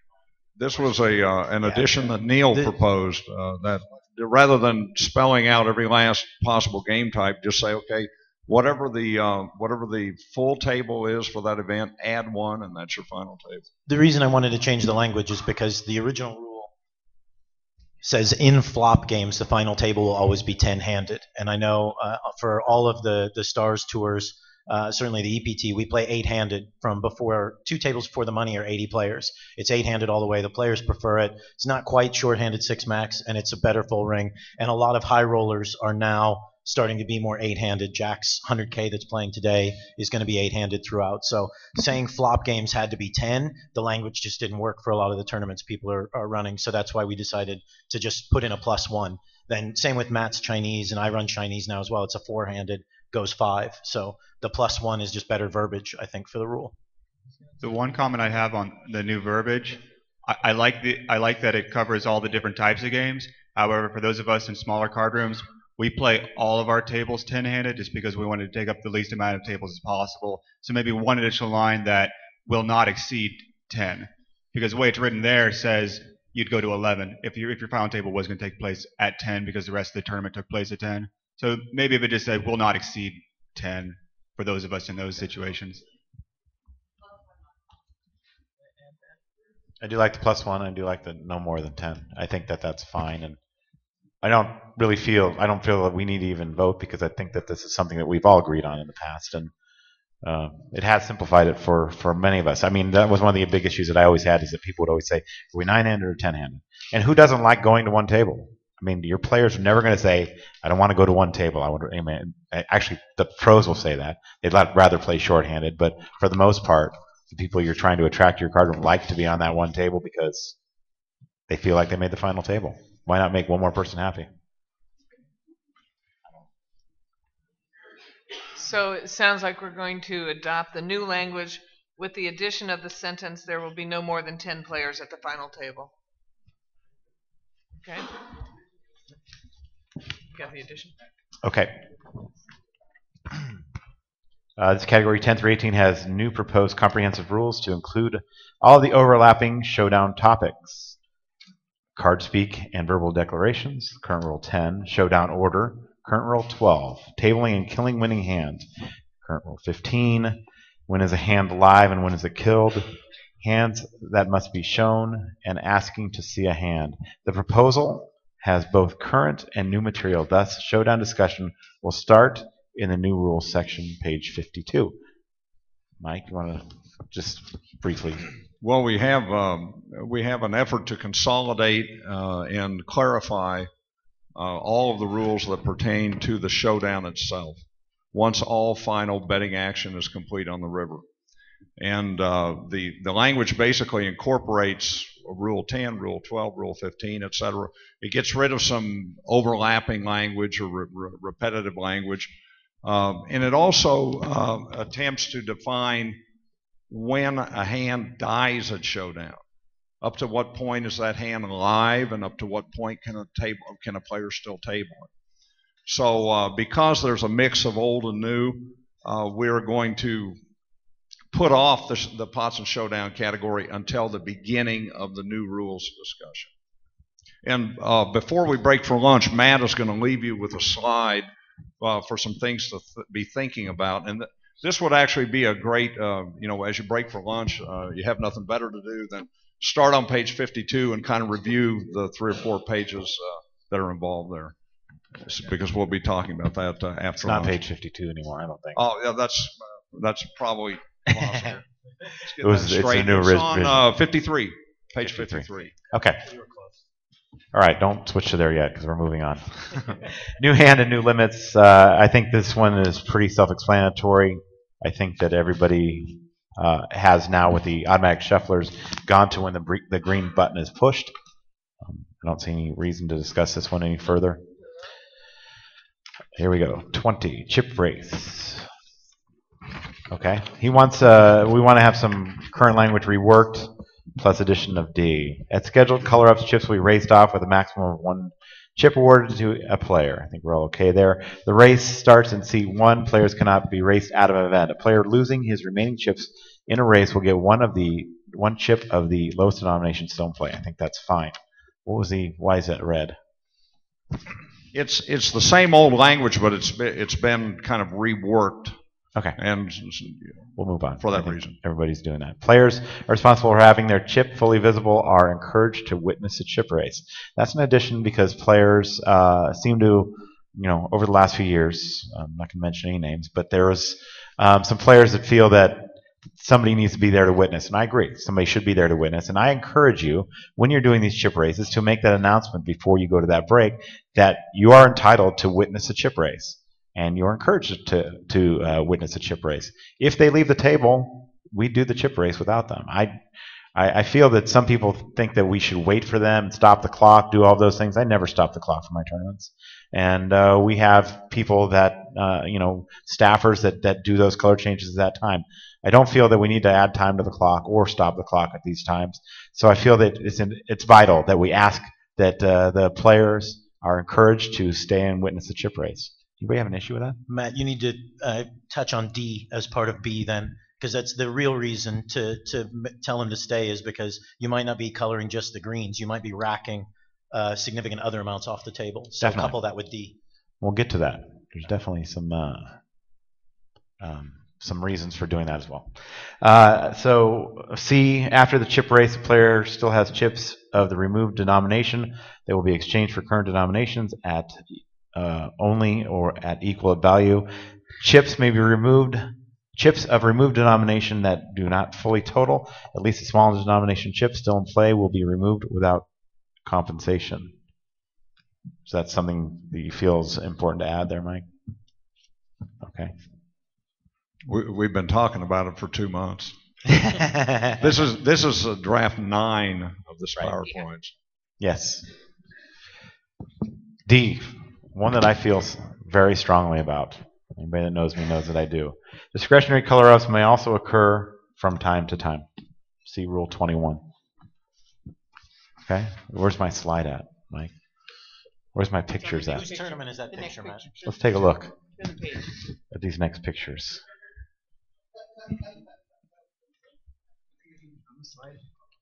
One of the things I want to talk about today is the amount of time that it takes to play these tournaments and the amount of time that it takes for hands to finish and for dealers to do their job correctly.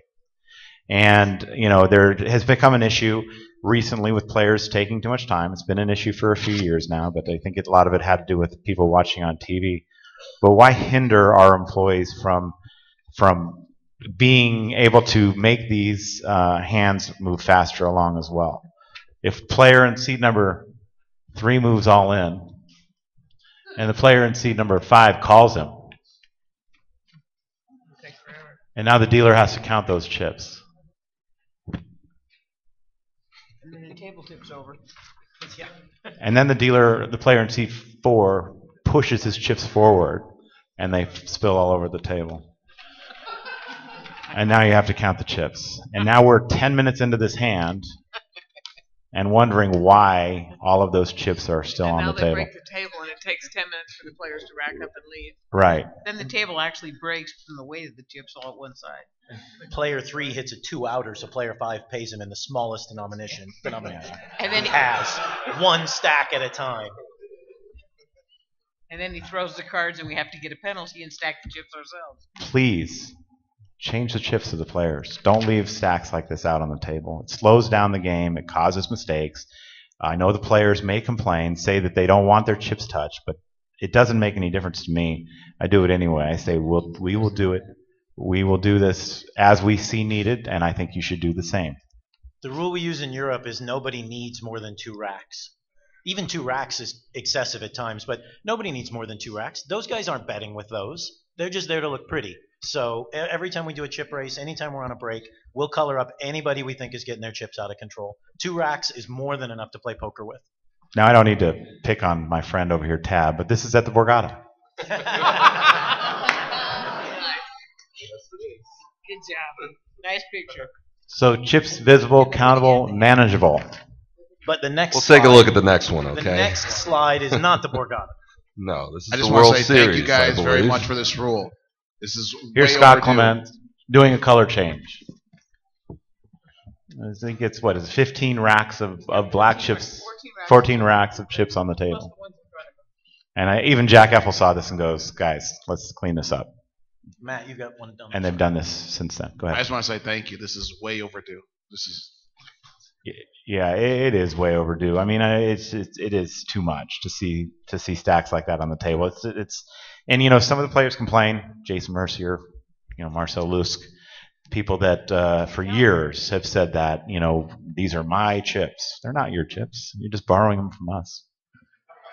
Well, and 2, I had this discussion with Jason in Monaco again, and obviously he doesn't like this rule, and that's fine. But he did bring up a good point, and this is why I said you need to link D with B on the other.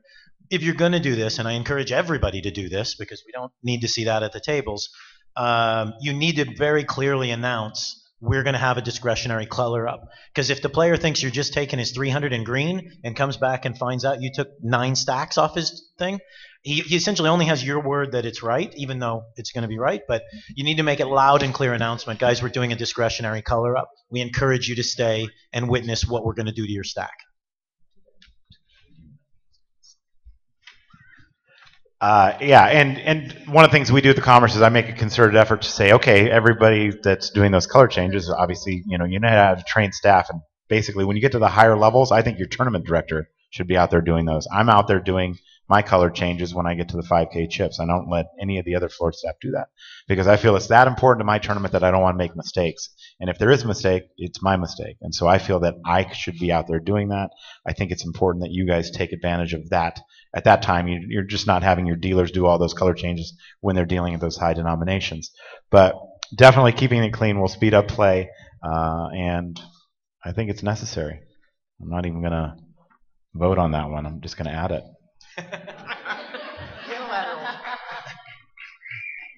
Matt, does there need to be any Jess Kaufman from the Lodge Casino, does there need to be any language in there that if you're going to do a discretionary color up, that you do it the same for every player? Yeah, and that's what I was getting to before I got distracted. Okay. At the Commerce, we make sure that when I go to the floor staff, I'll tell them, okay, everybody needs 2 stacks of hundreds. That's all they need. 2 stacks so of that hundreds. you're not doing it for some players Everybody and not else is the others. same. So now they come back to the table. Why did you change my chips? Well, looking around the table, everybody has the same amount of chips. So now it looks the same. So nobody complain and say, well, you've taken away my advantage of having all these chips. No, I haven't, because everybody looks the same. So. If you're asking a question or making a comment, would you mind standing up so we can't tell who's talking? Thank you. Okay. So 21, is that the same rule, Mike? It's just with the cards, or is it something different? This rule, basically, we visible. added the Yes. information about keeping your cards in plain view. We've had quite a few inquiries about that. Right. So it's always said chips. So we just added the word card. So you actually keeping the cards in view. Now we cover up those situations where somebody didn't see this player's cards and they bet out a turn, and there's a reason for it. And we'll get into all the betting things later on. But if somebody's concealing their cards, they can't do this anymore, and they never should have been able to. But we just added that language there. Okay, so chips visible, countable, and manageable has been added. Players entitled to a reasonable estimation of an opponent's chip count. Thus, chips must be kept in countable stacks. The TDA recommends clean stacks in multiples of 20 as a standard. Players must keep their highest denomination chips visible and identifiable at all times. Tournament directors will control the number of and denomination of chips in play and may color up at their discretion. Discretionary color ups are to be announced. Players with live hands must keep their cards in plain view at all times. Everybody okay with that? Yes. I'm very passionate about this one. John Short, Southwest Poker News. Players must keep their higher denomination chips visible and identifiable at all times. There are so many arguments between floor, dealers, and players about what that really means. I don't know if it's WSOP rules that said they need to be on top or in front, but there's always an argument because someone, either by hook or crook, is hiding their big chips.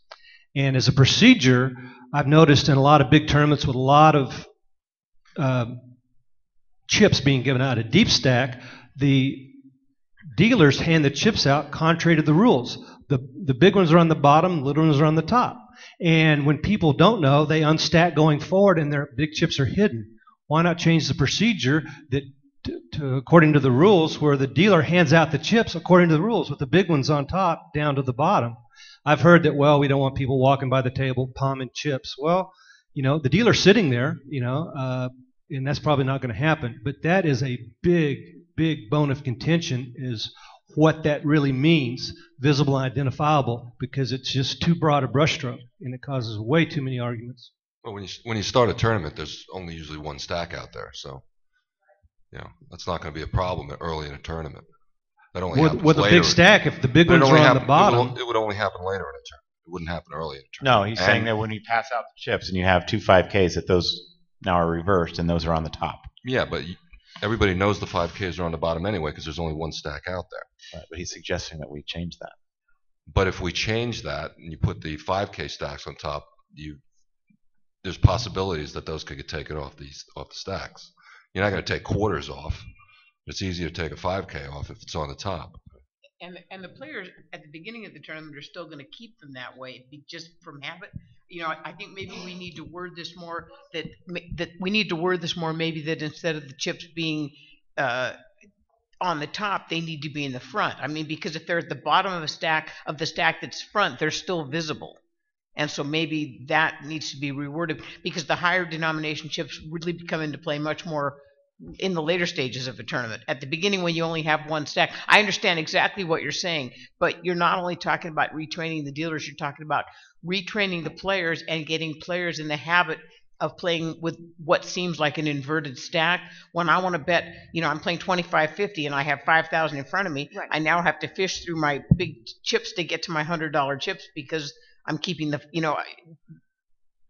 does that make sense? I mean, it's retraining the whole industry. So I think we need to find a middle road. Well, with the cup holders and water bottles on the table and their stack is behind, not everyone at the table can see those big chips on the bottom. They need to be out in front or on top, where at a glance you're not having to crane your neck, become a target, asking the dealer what does he have, because it's a problem. It's a big problem. And I forgot his name. But you would start with one stack. The chip is equivalent visible on the bottom as it is on the top. Everybody knows. It's not like, does that guy have a 5K? They all started with a 5K. The problem I have with putting it on the top is that a lot of times, especially in the early rounds, you're splashing around. You forget that you have a 5K chip on top with your 25s. Oh shit, 5,025 is the bet now. Damn it. So I totally disagree with having to keep it on the top. I think it is ridiculous, visible, common sense. I do not think it needs to be on the top. It's one stack. You all started with it. I mean, yeah, it's only a problem when when you start accumulating. Exactly. Oh, and then you have to then go by when you're accumulating, make sure that I get that part. But when the tournament starts, I do not believe that the tournament chip. I do not like that rule that it has to be on the top. I think there's more errors that come from it being on top, and players get hurt from it than any other thing.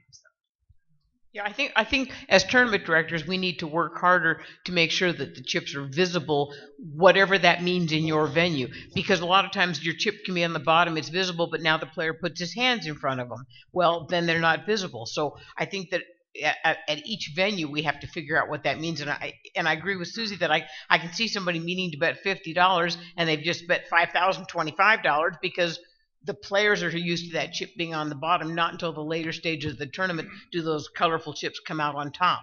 I hear what you're saying, and I think we need to find a happy medium. Visible is visible, whatever it is at your card room. In front, for sure, and enforcing that it's in front. Okay, so let's go back to the top here. Hang on, one more comment. Yeah, I think if you're saying visible, identifiable, and then you put in there, they can't be in a stack. They need to be separate. I think the word is separate. They need to be separate from another chip denomination. So front or on top, but separate, I think is the key word we're looking for here when you have a higher denomination chip. So visible, identifiable, and separate can't be mixed in with another denomination of chips. So that's something you can think about for your verbiage on that. I think that's the key word. Where would you put those chips? Well, you'd have to put them in have front. a separate stack? No.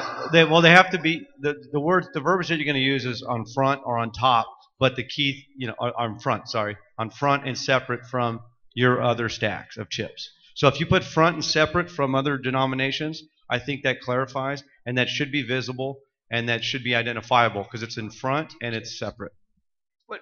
You're going to get into a problem where the person now only has two chips. He's got a $5,000 chip and a $25 chip, and he can't even play with his chips now because he has to keep them. And I'm just playing devil's advocate here, but people flip their chips and stuff, and if he only has 2 or 3 chips, a really small one and a really big one, he shouldn't be playing with the really big one.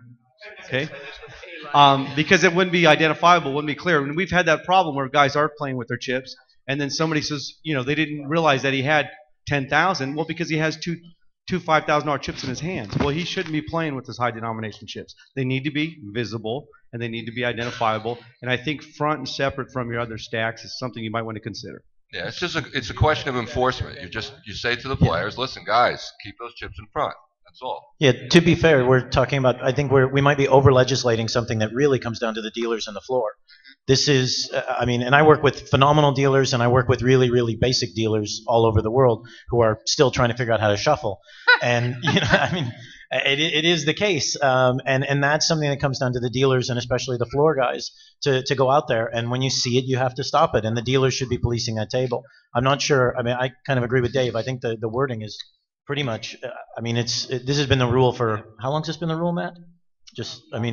A significant amount of time. I think before we add more words, it might just be procedural to train the dealers. Okay, so we're okay with that the way it is. Anybody have a major issue with that? I do want to go back to the start of that, and I hate to even bring it up, but this is one of the rules we actually get asked about the most. What am I entitled to reasonable estimation? Am I entitled to an exact count? We don't believe so up here on the board. We believe that as long as your chips are visible and in stacked in 20s or as where players can see them, that you're not entitled to an exact count. Only when the player is all in is when you're entitled to that exact count. We have a problem with that because I know we get asked that all the time as tournament directors. I don't know if you have that as an issue. We actually have a slide on that, Matt, later on in the PowerPoint. Okay, so let's move on. But just on this one, we're almost there. Matt, can you back up to that briefly? Is the association enthusiastic about this, that players must keep their higher denomination chips separate, easily visible, and readily identifiable at all times? So don't expand on it, just leave it the way it is. It's clear, it's common sense. Okay, just want to make sure. Okay. All right, deck changes. Deck changes are on the dealer, push or level changes as prescribed by the house. Players may not ask for deck changes. Move along. Moving along. Okay, move along. Is anybody still doing it on the level change? You have two people doing it on the level change. You might want to think about that. We might want to, if you don't have a dealer push. Yeah. Okay. I think that's why we kept it. That was a good exception. I think that was the only reason why we kept it last time. I think we were pretty much on the same area, but I mean, if you have dealer pushes and stuff like that, you want to consider that. It just cleaned it up for us. What about if a customer asks for a scramble during the play? Do we not allow that because it's going to take a little time, or do we go ahead and offer up a scramble? I think I don't believe that's a rule right now, but it is a procedure, and you're allowed one scramble per round as long as it's not abused, and we call that a privilege, which means that if it's abused, if somebody's saying I want that deck scrambled every time it reaches seat number 9, we don't allow them to say that. So one per round, we're allowed it, and most dealers now give a small scramble. Yeah, not a TDA rule. Not a TDA rule. Do you need one? We do get that quite often. You'd be surprised how often, like, I'm playing at a table and I'm seeing, no offense, the older generation yelling at a dealer for a scramble. Oh, I'm sorry. Yeah, my name is Collins Gillable. Put the microphone. We can't hear you. But I see a lot of older guys yelling at dealers because they want scrambles during tournaments, and dealers like, sorry, sir, I scrambled once, I can't do it again. And they don't know that there's a rule, or it's not really a rule per se, it's just a procedure that they can't get 4 scrambles every 30 minutes. If your players are really screaming at the dealers about that, then you've got problems other than scrambling the deck. I'm just talking about like being over at the WSOP the last week. I mean, it's amazing how many times I've heard that. By a show of hands, who would like to have a rule about scrambles? Not too many. Who would not like to have a rule about scrambles? Okay, so there's no rule.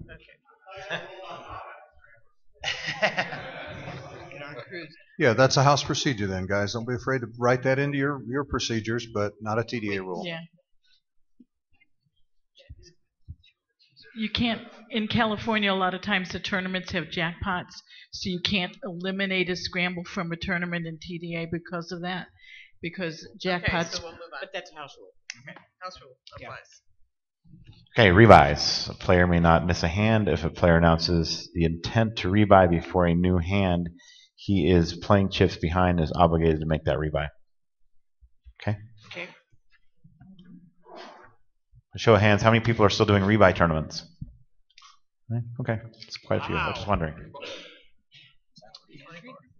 All right, 24, calling for a clock. Once a reasonable amount of time has passed and a clock is called for, a player will be given a maximum of 1 minute to make a decision. If action has not been taken before time expires, there will be a 10-second countdown. If a player has not acted at the end of the countdown, the hand is dead.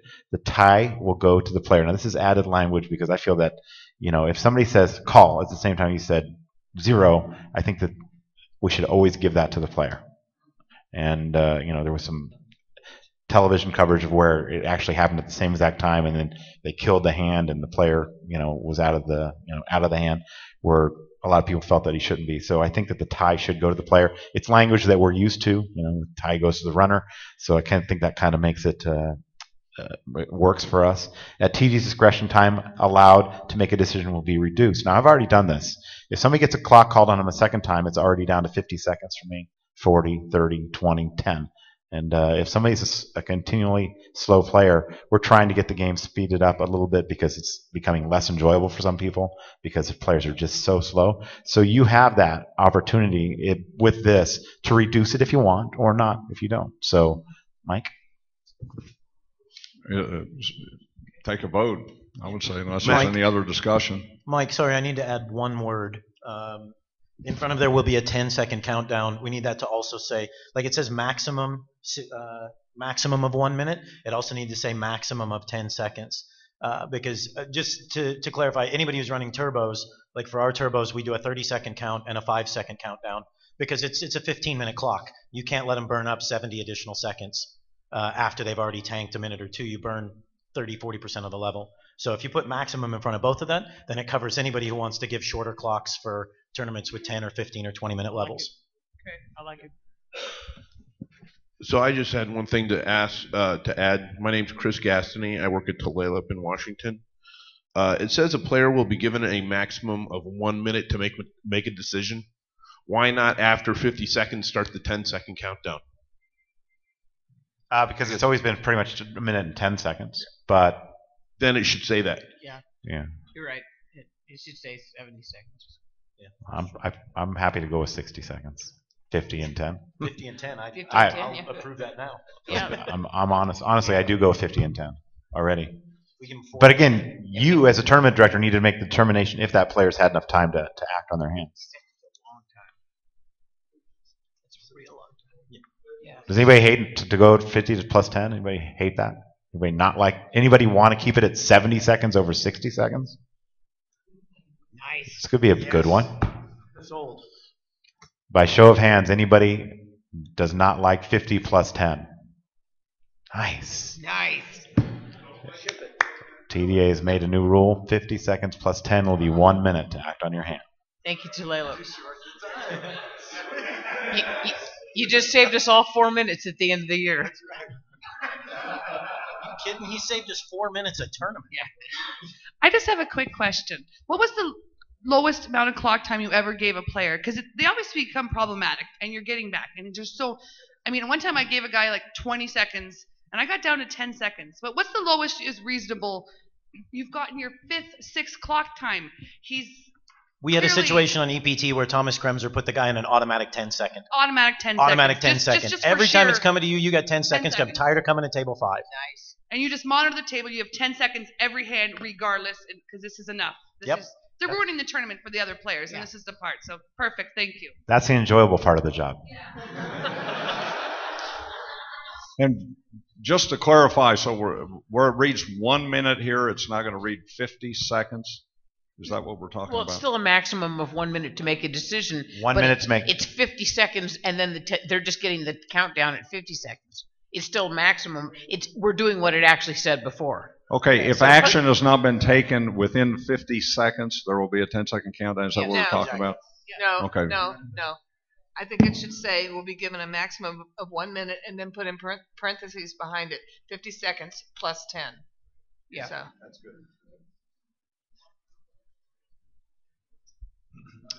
Rabbit hunting is no rabbit hunting is allowed. Rabbit hunting is revealing any cards that would have come if the hand had not yet ended. That was good language adding last time because people didn't know what rabbit hunting meant. It's a good one.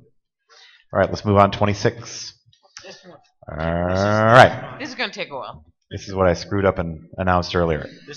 A player must be at his seat at the time all players have been dealt a complete initial hand in order to have a live hand. So, a player must be at his seat to call time. That's the old rule. This is what we are looking for now.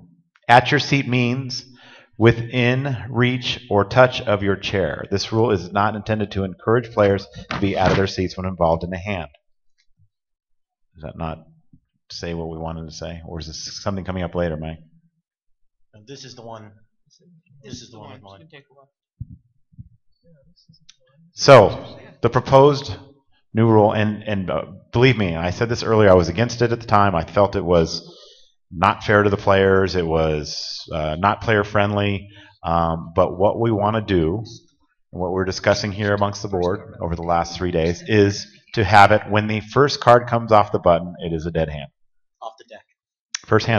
The first card off the deck, if you're not in your seat, your hand is dead.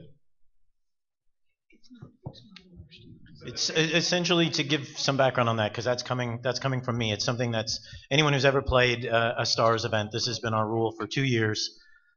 We have a number of reasons behind it. The first, and we got a lot of complaints in the first tournament, and then the players calmed down and understood what we were doing. The first and the most important is from a game integrity angle. We probably have all experienced a thing of where, and this was brought up earlier by one of the gentlemen out here, where you see a player walking back to the table who looks down and sees a player's cards at his table. Now, we all agree that it's the player's responsibility to protect their own hand, But I don't think the guy in the 3 seat should have to protect his hand from the guy in the 8 seat standing behind him. That's something that should not be allowed from the organizer's perspective to protect the actual integrity of what's happening at the table. The second reason is, and this is an interesting kind of contrast in what we do, if Tommy's under the gun and Dave's on the button and Dave gets up and walks away from the table and we're waiting for him to act, the dealer is going to instantaneously kill that hand. So his cards can't sit there live once he walks away. The flip side of that is if we're dealing and he's not in his chair and I keep dealing under the gun, those cards can sit there live. If you're playing Omaha or Deuce, you're going to have 3, 4, 5 cards sitting in a spot with no player. Nobody to protect those cards, nobody to access that hand, and we're now under the existing rule on TDA, those cards are all live. So it doesn't really make sense why one hand would be instantly dead and the other hand is allowed to sit there. Third one, for bubble play, it has simplified our bubble play so much because the players, they're not afraid to get out of the seat, but their butt stays in the seat. When you got a 5 big blind stack and you've had your hand killed because you were wandering over there to see what was happening on that table, you're not going to get out of your seat again. Fourth one, and I'm not a huge fan. I know some of the other tours do. I'm not really a fan of giving penalties on the bubble. Some of the places are giving penalties if the players get out of their chair on the bubble. And that, to me, the bubble's a very organic, just a really, really cool moment in a tournament, especially a big tournament where everybody's about to make 20,000 or somebody's going to make 0. And so to allow that to still breathe a little bit rather than kind of you stood up, you get a penalty. Fourth one is it really, really clears up your room a little bit. We've already got waitresses in there. We've got dealers moving through for a push. We got media coming through to do all of this. And now we got 62 guys who have 47 horses wandering over to see what you have left and what you have left. And it keeps their butts in the seats. And the fifth one, which is a little bit lesser, but it also helps the dealers out a little bit when you're sitting there dealing and go, oh God, here comes Phil Ivey. Do I speed up? Do I slow down? What do I do? Or that's the asshole who doesn't tip. And you speed up so he doesn't get his hand. Most dealers shuffle, strip, and pitch by muscle memory, and they'll get that first card off before they've even really thought about the fact that there's 3 seats empty. So there's a lot of reasons why it's been really, really helpful and really good for us at all of our events. The first one is the most important, the game integrity of that. I think the organizer is responsible for anyone we allow to move around in the ropes. That's the media, our staff, the players, if we're letting them wander around the event and all that. And we had a lot of complaints in the first one. Matt knows about them. Many players were tweeting, Matt, have you heard this? What do you think? All that. But after the first tournament, it really moved simpler, and we don't have any complaints about it at all. Many players even like it because it keeps people there and it clears things out. So that's kind of my 5-step defense of that rule. Now, originally when we first heard this, and people were actually tweeting me and saying this rule's horrible and it's not player friendly, and this is not the way it should be done, and all these things, I agreed with them. I thought this isn't a good thing. What it comes down to me is the bubble play, and when it comes down to that, it just cleans it up so much. And we all agreed over the last couple of days that we actually like it better. Can I hear the arguments against? To simplify bubble play as well, we have our dealers bring in the antes, get the blinds ready. We don't leave the deck in a mess in front of the dealers. That deck is ready to go. So the minute Matt would say, and he's going to double up dealer's next hand, it's going to be cut, bang. So those guys need to be in the seats because it's going to take 2 seconds to get a card out.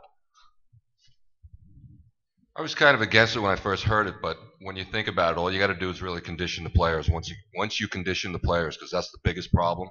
Most players are so used to going around the table until you get the 2 cards out. But once you condition the players, it's going to be a great move. I love it. I'm actually up here. What I'm doing on my computer is I'm actually going through and reading people that are watching this live stream and having suggestions. And one of the suggestions is, and it's just, it's obviously would handle all of these situations, but I think it would be too much for players to think about if you just dealt those guys out that weren't at the table. You say no, but think about it. Why not? I think that's going to cause misdeals. Right, I understand. And he's in blinds, but you still have to deal him in. Yeah, just deal them in and kill their hand. I understand. I'm just bringing up points. We appreciate everybody watching. Okay, somebody in the back has a question. Tyler Rogo, Mandalay. Please stand up. Stand up, please. Thank you. Sorry. Do we leave ourselves vulnerable with reach? Because then it has to be determined what would be the reach. So when you go over to make the decision, you say, well, you were within a reach or you weren't within a reach. I think if you're close, you just let it go. It's not a big deal. It's the same as the existing rule. If are you within reach of your seat when the second card hits the button, or were you in reach of your seat when the first card came off the deck? I think that determination is probably going to be the same.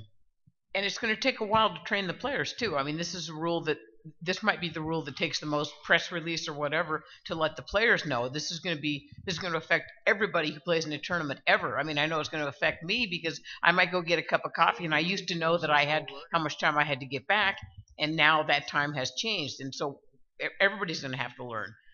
But the reach is going to be the same as it was before. Can't we just take reach out and make it touch? Reach is such a subjective. It's so subjective. But if you're touching your chair, I mean, you're at your seat. But if you're reaching over here because you're still sweating this table over here, that's different. Isn't he close enough? Is it that big a deal?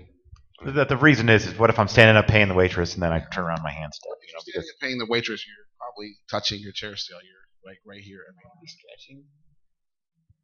Yeah. I think the goal and the goal with either side of the rule, we're not out to kill the hands. We're out to to make sure that it's fair for everybody and everybody's there. So it's you.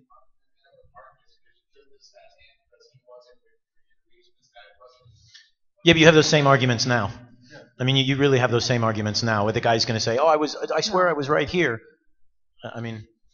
But at bubble play, the problem I make them stay in their seats, and I get the pros and cons. But Stand up, Susie. I can't. Stand up, Susie. Come on. If you want to talk, you just have to stand up. And we know you want to talk, so stand up. I don't want 30 people at the last table all the time. And if I don't make them stay in there, your rule is good to us, but you're still going to have 30 people hovering that last table. I don't like that. I think it's. You're going to have a lot less because when that first card comes off, their hand's dead, and it gets people to stay in their seats. It really does. Or I say, stay in your seat. I don't know. And you have very well-behaved players. You can always take the rule. You can always take the rule further. Yeah, you can. I mean, you can give penalties as well. I mean, I don't think that's very fair. I'm all bark and no bite. Just believe me when I tell you. No, you're not.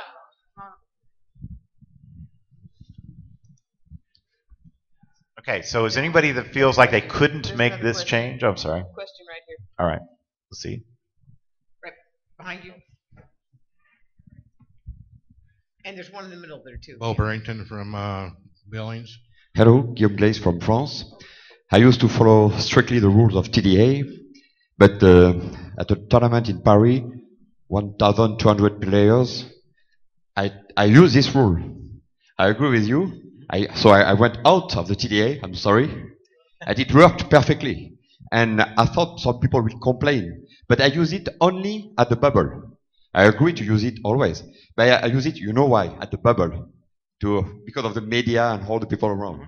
I use it, and nobody complained, and it was great. I support. Good to hear. Thank you. Très bien.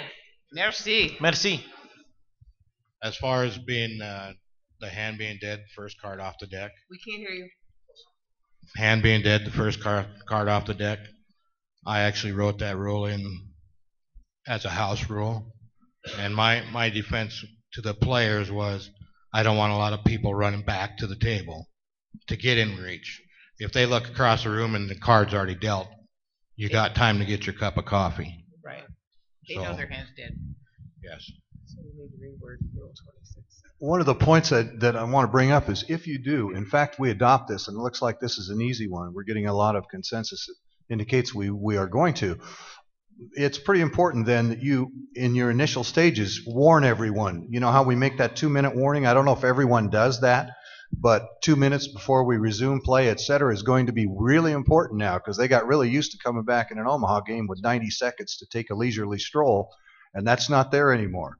So I would encourage you to encompass one of those procedures that makes it real clear that we are, in fact, going to have an immediate start. Cards are coming off the deck. Your hand is dead once we adopt it. Yeah, we've been doing it for 2 years, and it's still one of the 2 or 3 rules we announce at the start of every event.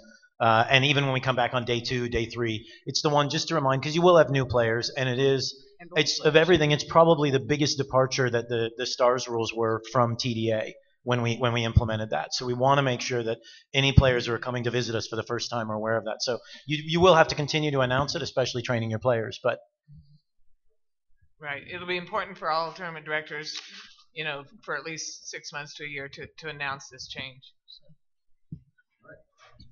Any other comments on that? I just have one more comment. I've been around long enough to see that we kill the hands in turn, last card on the button, and then now first card off the deck.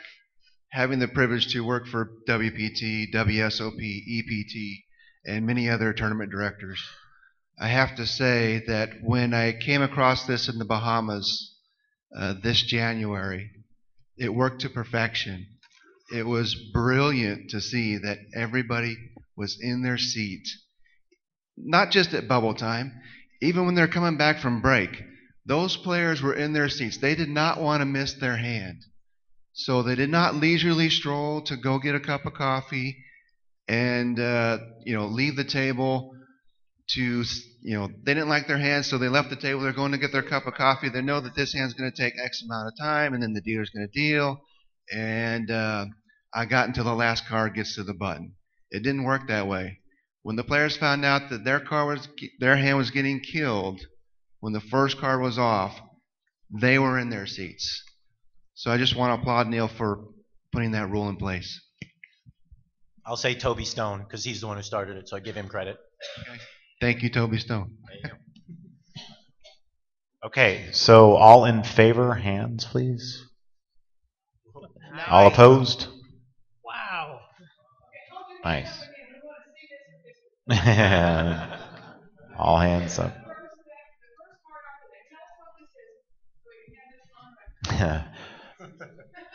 This A forward in the TDA. If you're using TDA rules, your first card off the deck will make any player that is not at the table hand dead. Okay. So Mike, you'll just write new verbiage to include that. Okay. Thank Very you. good, guys. And I think this is there's a few rules that will always come out of the TDA every year, and people will say, wow, if they use TDA, this is the rule, and that's the way they know that it's TDA, and it actually works very well for us. Okay. Action pending. By the way, that was a barter. There's going to be a rule later on that he's getting rid of, so he doesn't get them all. It was a horse trade. It was a trade. It was a trade-off. A player with a live hand must remain at the table and stay and face his opponents. Leaving the table is incompatible with player's duty to protect his hand and follow the action, and is subject to penalty. Mike, you can talk about this one. This is your favorite. No, this was added. We have specific language added in for an all-in because you run into the scenario. World Series is seeing it a lot. The guy's got to go to the rail, and he's out in the mothership, and he's got to wander off and talk to his boys. Meanwhile, the guy there is trying to contemplate a call of a massive all-in, and he doesn't get to sit and stare at him. And he doesn't. So this language it doesn't really say the all-in in there, but it's specifically to address an all-in situation, so the player can't get up and walk away. I get to stare at you while I shoved. You should get to stare at me while you're contemplating the call. So it means even for an all-in, you got to stay at the table. I don't like the verbiage that you must face your opponent. I mean, you can put your hood on. I'm fine with you having to be at the table, but I don't think you're obligated to face your opponent. I mean, you can do that. You can do that. So simply remain at the table. Yeah, I think just remain at the table. The stay and face came out of a discussion Neil and I were having, and Neil just kind of blurted out, you have to stand and face your opponent. If they have to be able to get a read on you. So maybe the verbiage is not right, but the meaning is that if you're engaged in a big bet, your opponent has a right to read you. So does remaining at the table achieve that, do you think? Yeah, because if they're at the table, they can put Right, their they hood can't on, be they can do hiding. whatever it is they want. They can put their face in their hands, but they're at the table. They're still at the table. Yeah. At the table, I think, is the key. Oh. Do we want to write something in about players standing and playing, or also at the table and facing your opponent? What if somebody just spins their chair around? I don't think so. At the table. At the table. Yeah, just at the table. At the table. And just further to this, what does at the table mean? Does it mean I make a big bet and then I go over and high five with my friends, turn my back to the opponent? That's not at the table. Yeah, well, exactly, but that's what's happening. Not if we say So at the table. the idea of the language is to further Must specify. remain at the table. Hi guys, I think the magic word here is with action pending. The player must be at their seats with action pending, because if you're all in and then the other guy is called and the dealer is going to deal the flop and turn and river, you can run and hug your friends or anything. All the action has already been done. You don't have anybody to read you at the table. So if action pending is the key word. Yeah. Isn't that in there? It's the name of the rule. It's the language isn't in, but it's actually the name of the rule. Right. Okay, well then we need to add that verbiage to the rule rather than just as a title. Could we just say sit down at a table instead of? No, because You need to remain at your seat. Use the same thing we use for at your seat. Yeah, but now you're standing. Standing up is fine as well. So if you just say I have to sit down at the table. Standing up's okay. Standing up's okay as long as you're at your seat, isn't it? Then you can turn around and high five your friends and. But you're still at your No, seat. you still need to be at your seat. I think if you meet the criteria of at your seat, we probably covered the remaining at the table. Yeah, your friends are too close to the table if you can high five them. Standing's okay with me. I don't have any issue with people standing up. It happens all the time usually when people go on. They stand up. Especially big events, they're excited. As long as we can get them to stay at the seat, I think that we've accomplished quite a bit. One of the questions comes from the chat here is, what are we going to do to those players that don't? Are we going to penalize them, or what are we going to do? I always say to them, you're running the risk of the dealer killing your hand, and then instantly that gets them back to the table, because if your chips are all in the middle and you lose your cards, it's catastrophic. Yeah, that's for sure. So what are we going to do? Are we going to penalize this person, or are we just going to tell them they have to get back to the table? Subject to penalty. Yeah, because I think it's discretionary. There's different. You're talking about a $30 everyday tournament, or are you talking about a 30? About the one drop where it's big stuff. The subject to penalty gives the tournament director discretion to do what is appropriate for that particular. Also, is it televised or not? Televised events also have a lot more leeway because they want excitement for the TV. So I think that the tournament director needs to have that discretion. There's a question in the back, I see.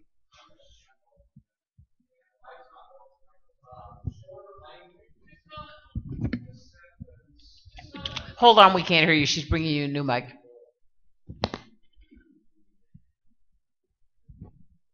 Yes, Dan Funk again with the bike. Leaving the table while you have a live hand and action is pending is subject to penalty. Just add that and action is pending. I think your shorter language would be much better.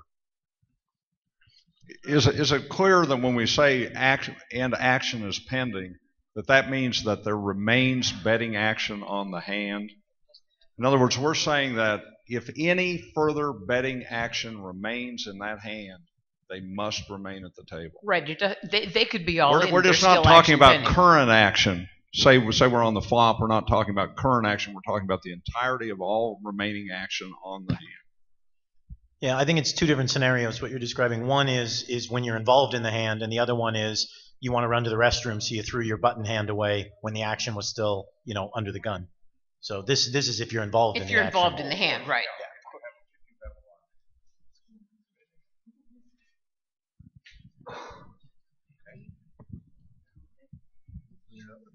Okay, are we good with that? 28. All right, 28. Dead button. Tournament play will use a dead button. Okay. Okay, move on. Dodging blinds. Player who's intentionally dodged any blind when moving from a broken table will incur a penalty. And that basically has been good for me because, you just instantly give that guy a penalty. Another one that I love to give is I see somebody go to that table, see that they're in the big blind, and walk past it. And then what I do is I say, excuse me, come back to the table, you're on penalty. But I'm going to miss all these blinds. Yeah, you would have missed the blind anyway, but now you're missing the antes too. So it's one of those penalties that I think has worked really well for us in all of our events, that if you dodge the blinds and you catch somebody doing that, go ahead and give them that full round penalty because And it does the same thing. It costs them more than just sitting down in the big blind. Button and heads up. In heads up play, the small blind is on the button and acts first pre-flop and last on all subsequent betting rounds. The last card is to be dealt to the button. When beginning heads up play, the button may need to be adjusted to ensure no player takes the big blind twice in a row. That one's a good one because it cleared it up for a lot of people. It's doing good, Mike. All right, misdeals. In stud games, if any of the players' down cards are exposed due to dealer error, it is a misdeal. In flop games, misdeals include, but are not necessarily limited to, exposure of one of the first two cards dealt, two or more exposed or boxed cards, first card dealt to the wrong seat, cards dealt to a seat not entitled to a hand, a seat entitled to a hand is dealt out, players may be dealt two consecutive cards on the button. If substantial action occurs, a misdeal cannot be declared and the hand must proceed. And this is added verbiage. If the blind level increases between first riffle and declaration of misdeal, the redeal blinds remain at the prior level. Everybody okay with that? Anybody have a problem with that? Anybody see a hand over here?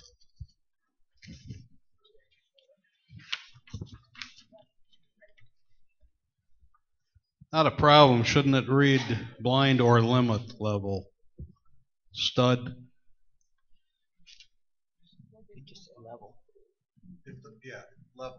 Just say level. Yeah, just take out the word blind. We'll fix it, right? If the level increases. The level. Yeah.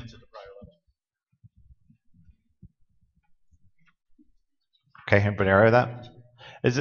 Is there a, there's a rule, but does anybody have the issue where the button's out of position and the hand gets played halfway through? There's significant action, which is two bets with chips, and then players say, "Hey, the button's wrong. It's a misdeal." It's not a misdeal for us. Obviously, that hand continues, and the button moves naturally as it would the next hand. Okay. I saw something yesterday in Deuce to 7. They didn't know if an exposed card was a misdeal or not. They had to get a ruling on that. Do you want to address that for draw games? What a misdeal is for exposed cards? Right here, right in front. Sorry, I should stand up. I should know better. I saw that yesterday in Deuce to 7. So did you want to address that? You have stud games and flop games, but you don't talk about draw games. What counts as a misdeal?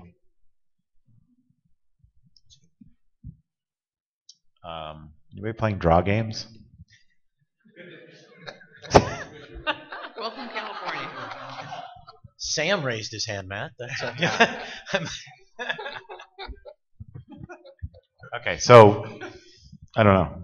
What do I think about that? In draw games, house standards apply, rather than listing 5 or 6 of them. Yeah.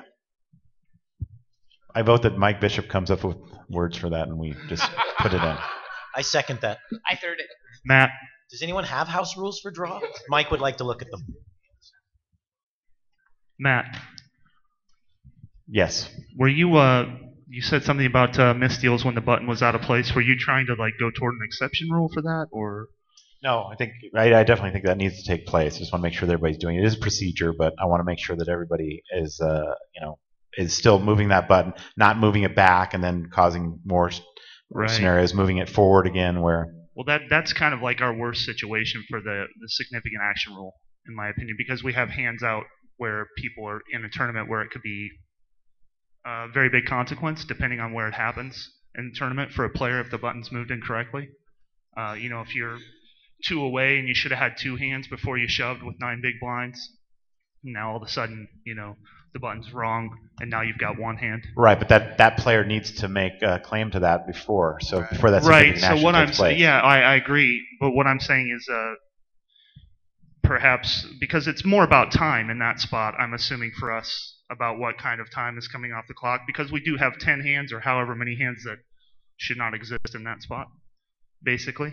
I maybe was toying around with the idea of there being an exception that if there's no flop in that spot, if it's determined that the button is incorrect. Well, yeah, that's the thing. When you get that significant action, you have people acting on their hands in front of them, and it really. I agree, but those hands should have never ever existed. Right. That's the one situation. Well, when you have a 3-card hand or a hand that was dead or something to that effect. I know it probably has no chance of going, but I just wanted to raise the point that I think there could definitely be a case made for an exception to the significant action rule when we know that the button is out of place. It's one of those things we've been discussing for the last couple of days because the existing rule for all of our tours is if the cards are not in the right place, we'll misdeal all the way around until action has gone to the big blind. That means if we go around and it goes raise, re-raise, shove, call, fold, blah, blah, blah, and the big blind looks down and goes, hey, I only have one card, we'll misdeal that hand because for two reasons. One, the cards aren't in the right spot, and two, for the blinds, it's not really fair to tell that guy he now has to pay his big blind and pay his ante, and he doesn't get to play the hand. He has no chance to win that money back. And people have said he should be checking to see if he has 1 or 3 cards or whatever. The reality is, and I think it was actually Susie who said, her players, that's because you just said yes when I said that, her players don't want to, they don't want to, they want to act in their turn. When it's my turn on the small blind after I've stared at everybody, now I'm going to do this and go, oh man, I only have 1 card. And it's not necessarily fair to say they have to check everything. Yeah. Yep. And then the time you look down to see that you have, make sure you have 2 cards, you miss 2 people looking at their cards. I'm just saying that's why we had some discussion because that's how we're doing it on our side. If the cards aren't in the right place, and to the guy who's screaming, going, I'm shoving with aces, you say, I'm sorry, you actually had ace 4, and you wouldn't have shoved with the ace 4. We're looking at language here that says on misdeal, the levels will remain the same as the initial deal. And in addition to that, we're talking about the same number of players. Let's say we break a table, move players into that table. You should deal to the same amount of players that were in the previous hand. Follow that? Right, because it is potentially because there was a misdeal. Now they've broken the table. Now someone comes who is in the big blind who would not have been dealt in the prior hand. We're saying that the same number of players should be dealt in. I just feel that the significant action rule should stand. I see their point. We're giving the players it's like we're just enabling now. They have to know if they have 2 cards. They have to know if they have 4 cards. Come on, we're not asking for them to be rocket scientists here. They got to know how many cards they have. They should be able to stop an action that went around the whole table and say, oh wait, I only have 1 card. They should at least know they have 2 cards. We have that much responsibility to know they have the right amount of cards for the game they're playing. And I mean, they're random cards. So to just because they didn't get the exact cards they should have had, they're still random cards. They're not the exact, but they're still pretty random. Just to clarify what I was saying, I'm not talking about a spot where a player has the incorrect number of cards. I'm talking about a spot specifically where the button has been moved in error. It has not been caught until the guy lifts up and says, wait a minute, I was in the wrong spot. It happens every day.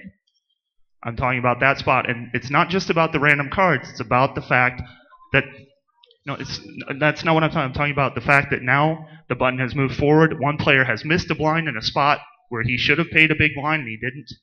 That kind of thing. What I want is just a consideration of how much effect that can have on the tournament. Do we really want to stay glued to that concept 100% on the significant action in this particular case where the button has been moved in error? I believe that we do, and the reason is that it, again, has to be noticed by the players at the table, and if it's not, it could really be angled by somebody. I'm not going to say nothing, but if I get a bad hand, I'm going to say something.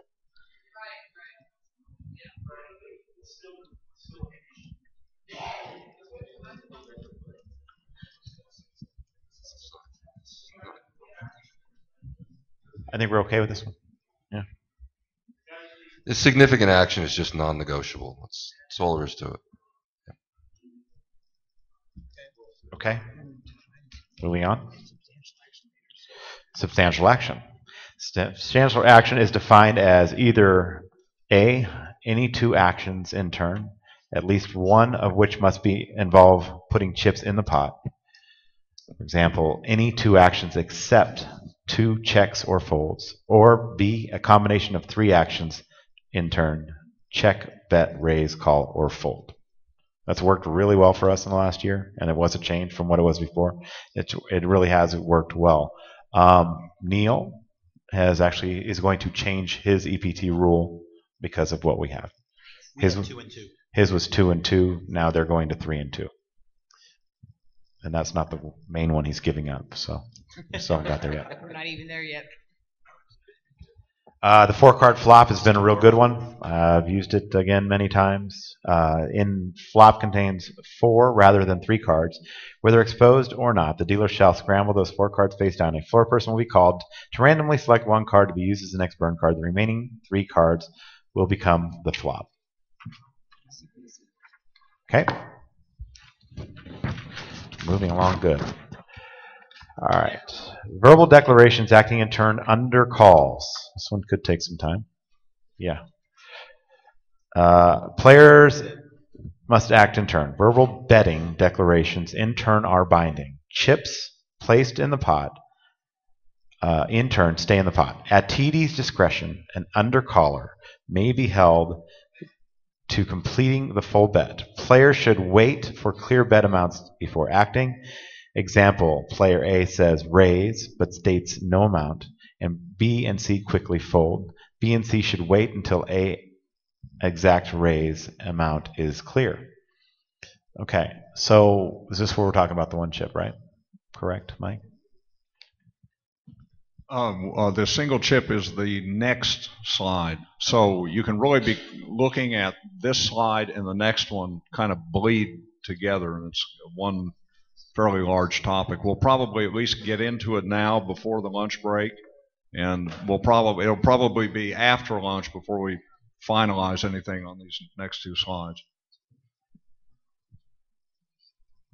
Okay, so do you want me to read the blue here? Okay. Okay, so the blue is the notes. It's discuss when may a player leave an undercall in the pot and fold, and when he must make a full call. Some ideas.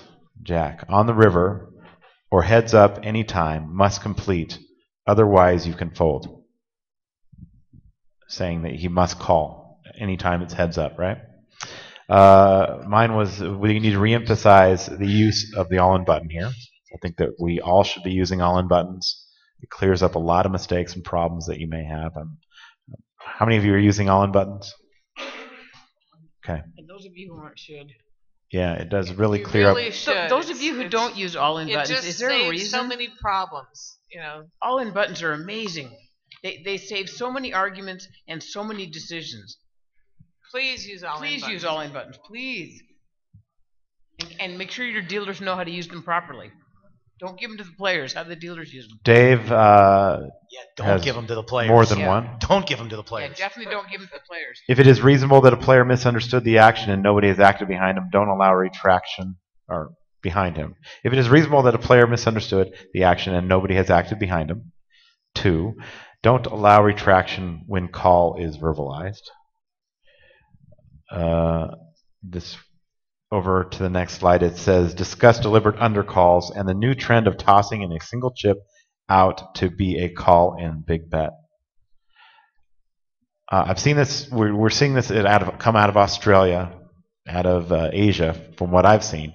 It's where people on the river will make a bet and they'll say all in, and the next player will just throw out 1 chip. Now, in the past, had somebody put out the wrong amount, you could say, well, I didn't know that he had bet, so can I leave this out there? And what's happening is it's causing people to turn their cards over, and they're trying to use this as an angle. This has actually happened at the World Series recently. And we are trying to get away from that. Obviously, I do not like the single chip call, but I think it's here, and I think it might be here to stay. So what do we do with it? And that is the question. Is it in anybody's house, do they use that single chip to call? Is that a common practice for anybody? I know it's in foreign countries, so.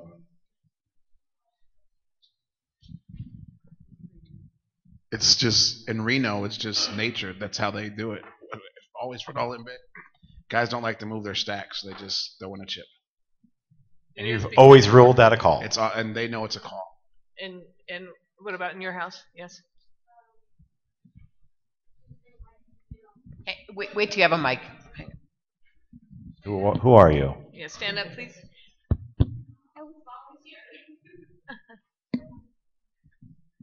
My name is Mimi, and I'm from Fresno, Club One Casino.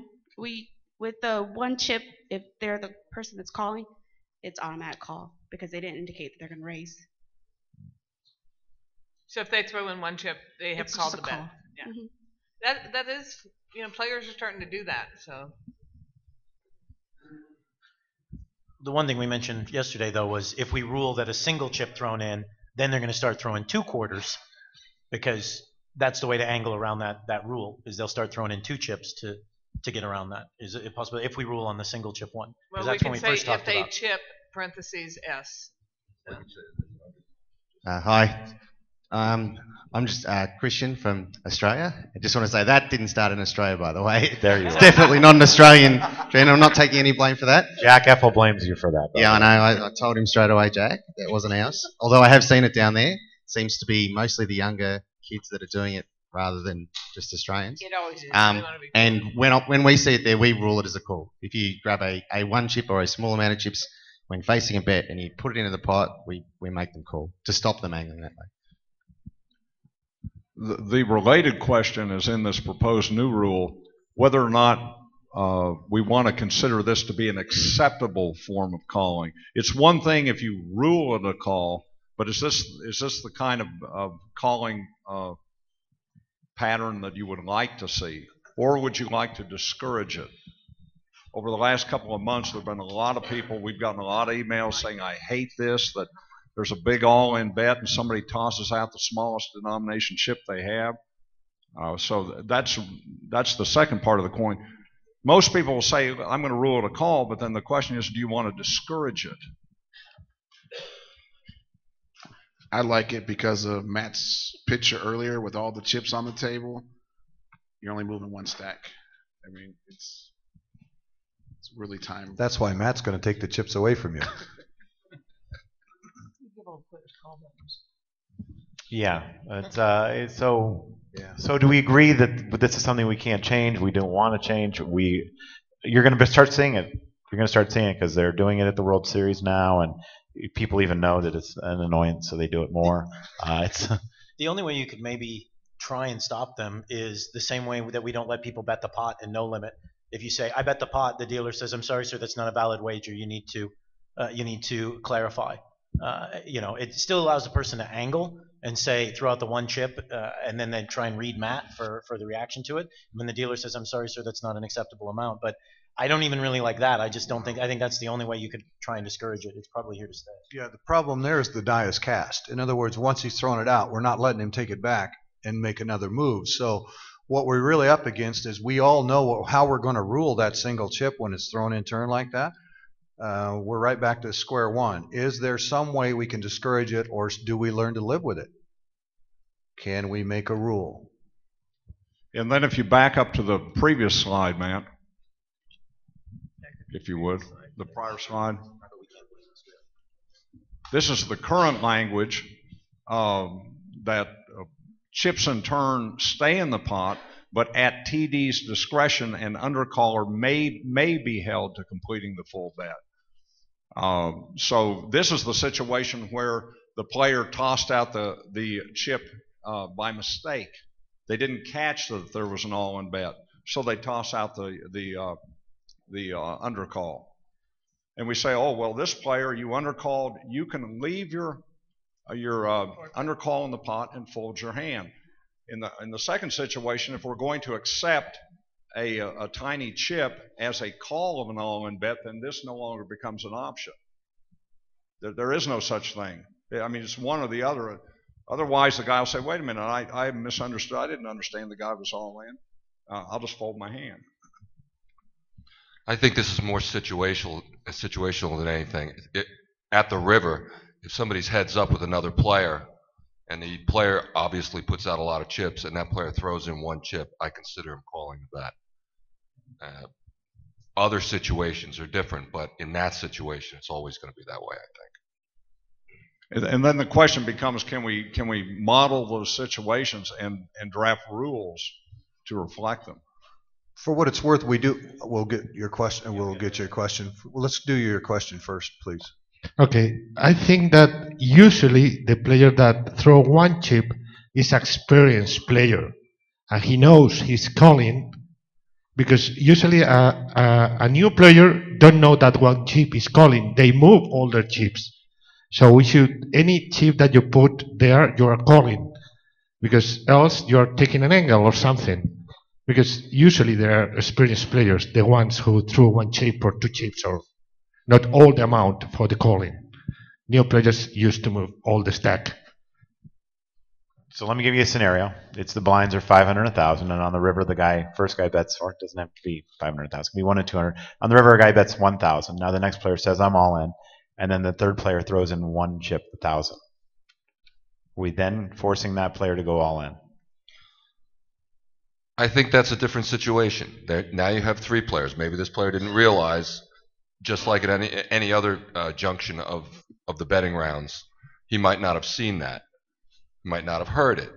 But it changes when it's heads up. When there's three players, sure, a player can bet 1,000, another player bets 25. The player thinks it's only $1,000 bet. That could be construed as a $1,000 bet, and you might want to let him take it back. By the way, we do have a solution for this. It's called an all-in button and a call button. On the back side of that all-in button, when the first player puts out the all-in and there is a call, it's clearly identified. Now, whatever that person does in the next position, we've already established the flow of what's happening here. So the question is, does a three-player pot make a difference? Christian, you are the ones that started this rule. Does it make a difference if it's 3 players or 2 players? Or he's looking for a mic. How about right here, Walt? He's got a mic. Does it make a difference if there's 3 players in the pot or 2? They're two completely different situations for us. So an undercall for us in that situation, they could the actual money they put in their pot, the money they put in the pot would stay in the pot, but they wouldn't be held to call the full amount of the all-in. So they'd call 1,000, that would stay, and then they could fold their hand if they wish. But it's a different situation to someone throwing in a couple of chips to make a call. Treat them completely separately. But how do you distinguish between those two situations? Well, it's situational, really. It's situational. In other words, it's your interpretation. Is that it? Correct, yeah. Kenny? Yeah. For me, if a player tosses in a single chip and that call would induce a showdown, then it is a call for me. So that's when he's facing a bet on the river with nobody to act behind him, or when he's facing an all-in bet, then for me it is a call. Otherwise not. Otherwise the player still is entitled to fold his hand and leave the chips in the middle. Why does it have to be on the river? What about on the turn? Because then there's still a river to come and there's still another betting round to come. So then the player still can decide to fold his hand. But a player bets 10,000 on the turn and a player throws in a chip. Is that a call? No, it is not a call. It is. But it is. What if it's the heads chips up? have to stay in the pot. No, you're saying if it's heads up and they're on a turn and a player bets 25,000, another player puts 1,000 in, what then happens? That's on the turn. That's not the river. That's not a call for me. The player still has the option to. But he cannot raise anymore. Obviously, he can call the extra 24,000, or he can fold his hand. Because there's no showdown at that point, because there is still a card and another betting round to come. But the chips are clearly out there. 25,000 is clearly out there, and a guy throws in 1,000. You would let him just fold that hand? What Heads if it's up? only 125k chip and the guy's colorblind? I don't know. Just. Also, when you're on the turn, you don't run the risk of the person who bet the 25,000 then exposing his hand. You don't have that angle happen. On the river, you could have the guy could flip his hand over. Now the guy gets to see, well, I have him beat. I am calling the extra 25,000. No, I don't have him beat. I'm folding the 1,000. But on the turn, the guy's not going to just flip his hand over right away. There won't be a showdown. So that would be the difference between turn and river to me. But he could be all in on the turn. Right.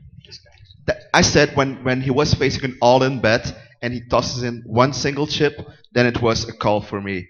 When he's not facing an all-in bet and he tosses in one chip, then it's still not a. But that call. could happen on the turn. But I'm just clarifying that that could happen on the turn, not just the river, right? Guy could go all in on a turn. Yeah. If it induces a showdown and he tosses in one single chip, then it is a call for me. Yes. Tommy from the Venetian. I think what it boils down to is what evidence do we have at the table to make the best ruling? And the only time that we may have evidence that they didn't know what the call was is when they call the previous bet, maybe not seeing the raise. So if they were to call the previous bet of 4,000, not seeing that there was a $10,000 raise, we have some sort of evidence that they didn't see that there was a raise to 10,000. At that point, I think it's acceptable, and I've taught my staff this, that if they call the previous bet and go, oops, I didn't see there was a raise, that we will let them surrender the 4,000 and fold their hand. But no other time do we have any evidence. And if they throw in a single chip, we have no evidence that they knew the bet or not, and it's player responsibility. At that point, we hold them to the call. So if they throw out a single chip, that's not the previous bet. They must call the action. The only time we have some sort of evidence is when they actually put out the amount of the previous bet. At that point, I would let them surrender the chips and fold. Yeah, I agree 100% with that. That's well said. We got this guy down here. Okay. I think that we're talking about apples and oranges, kind of. I'm sorry.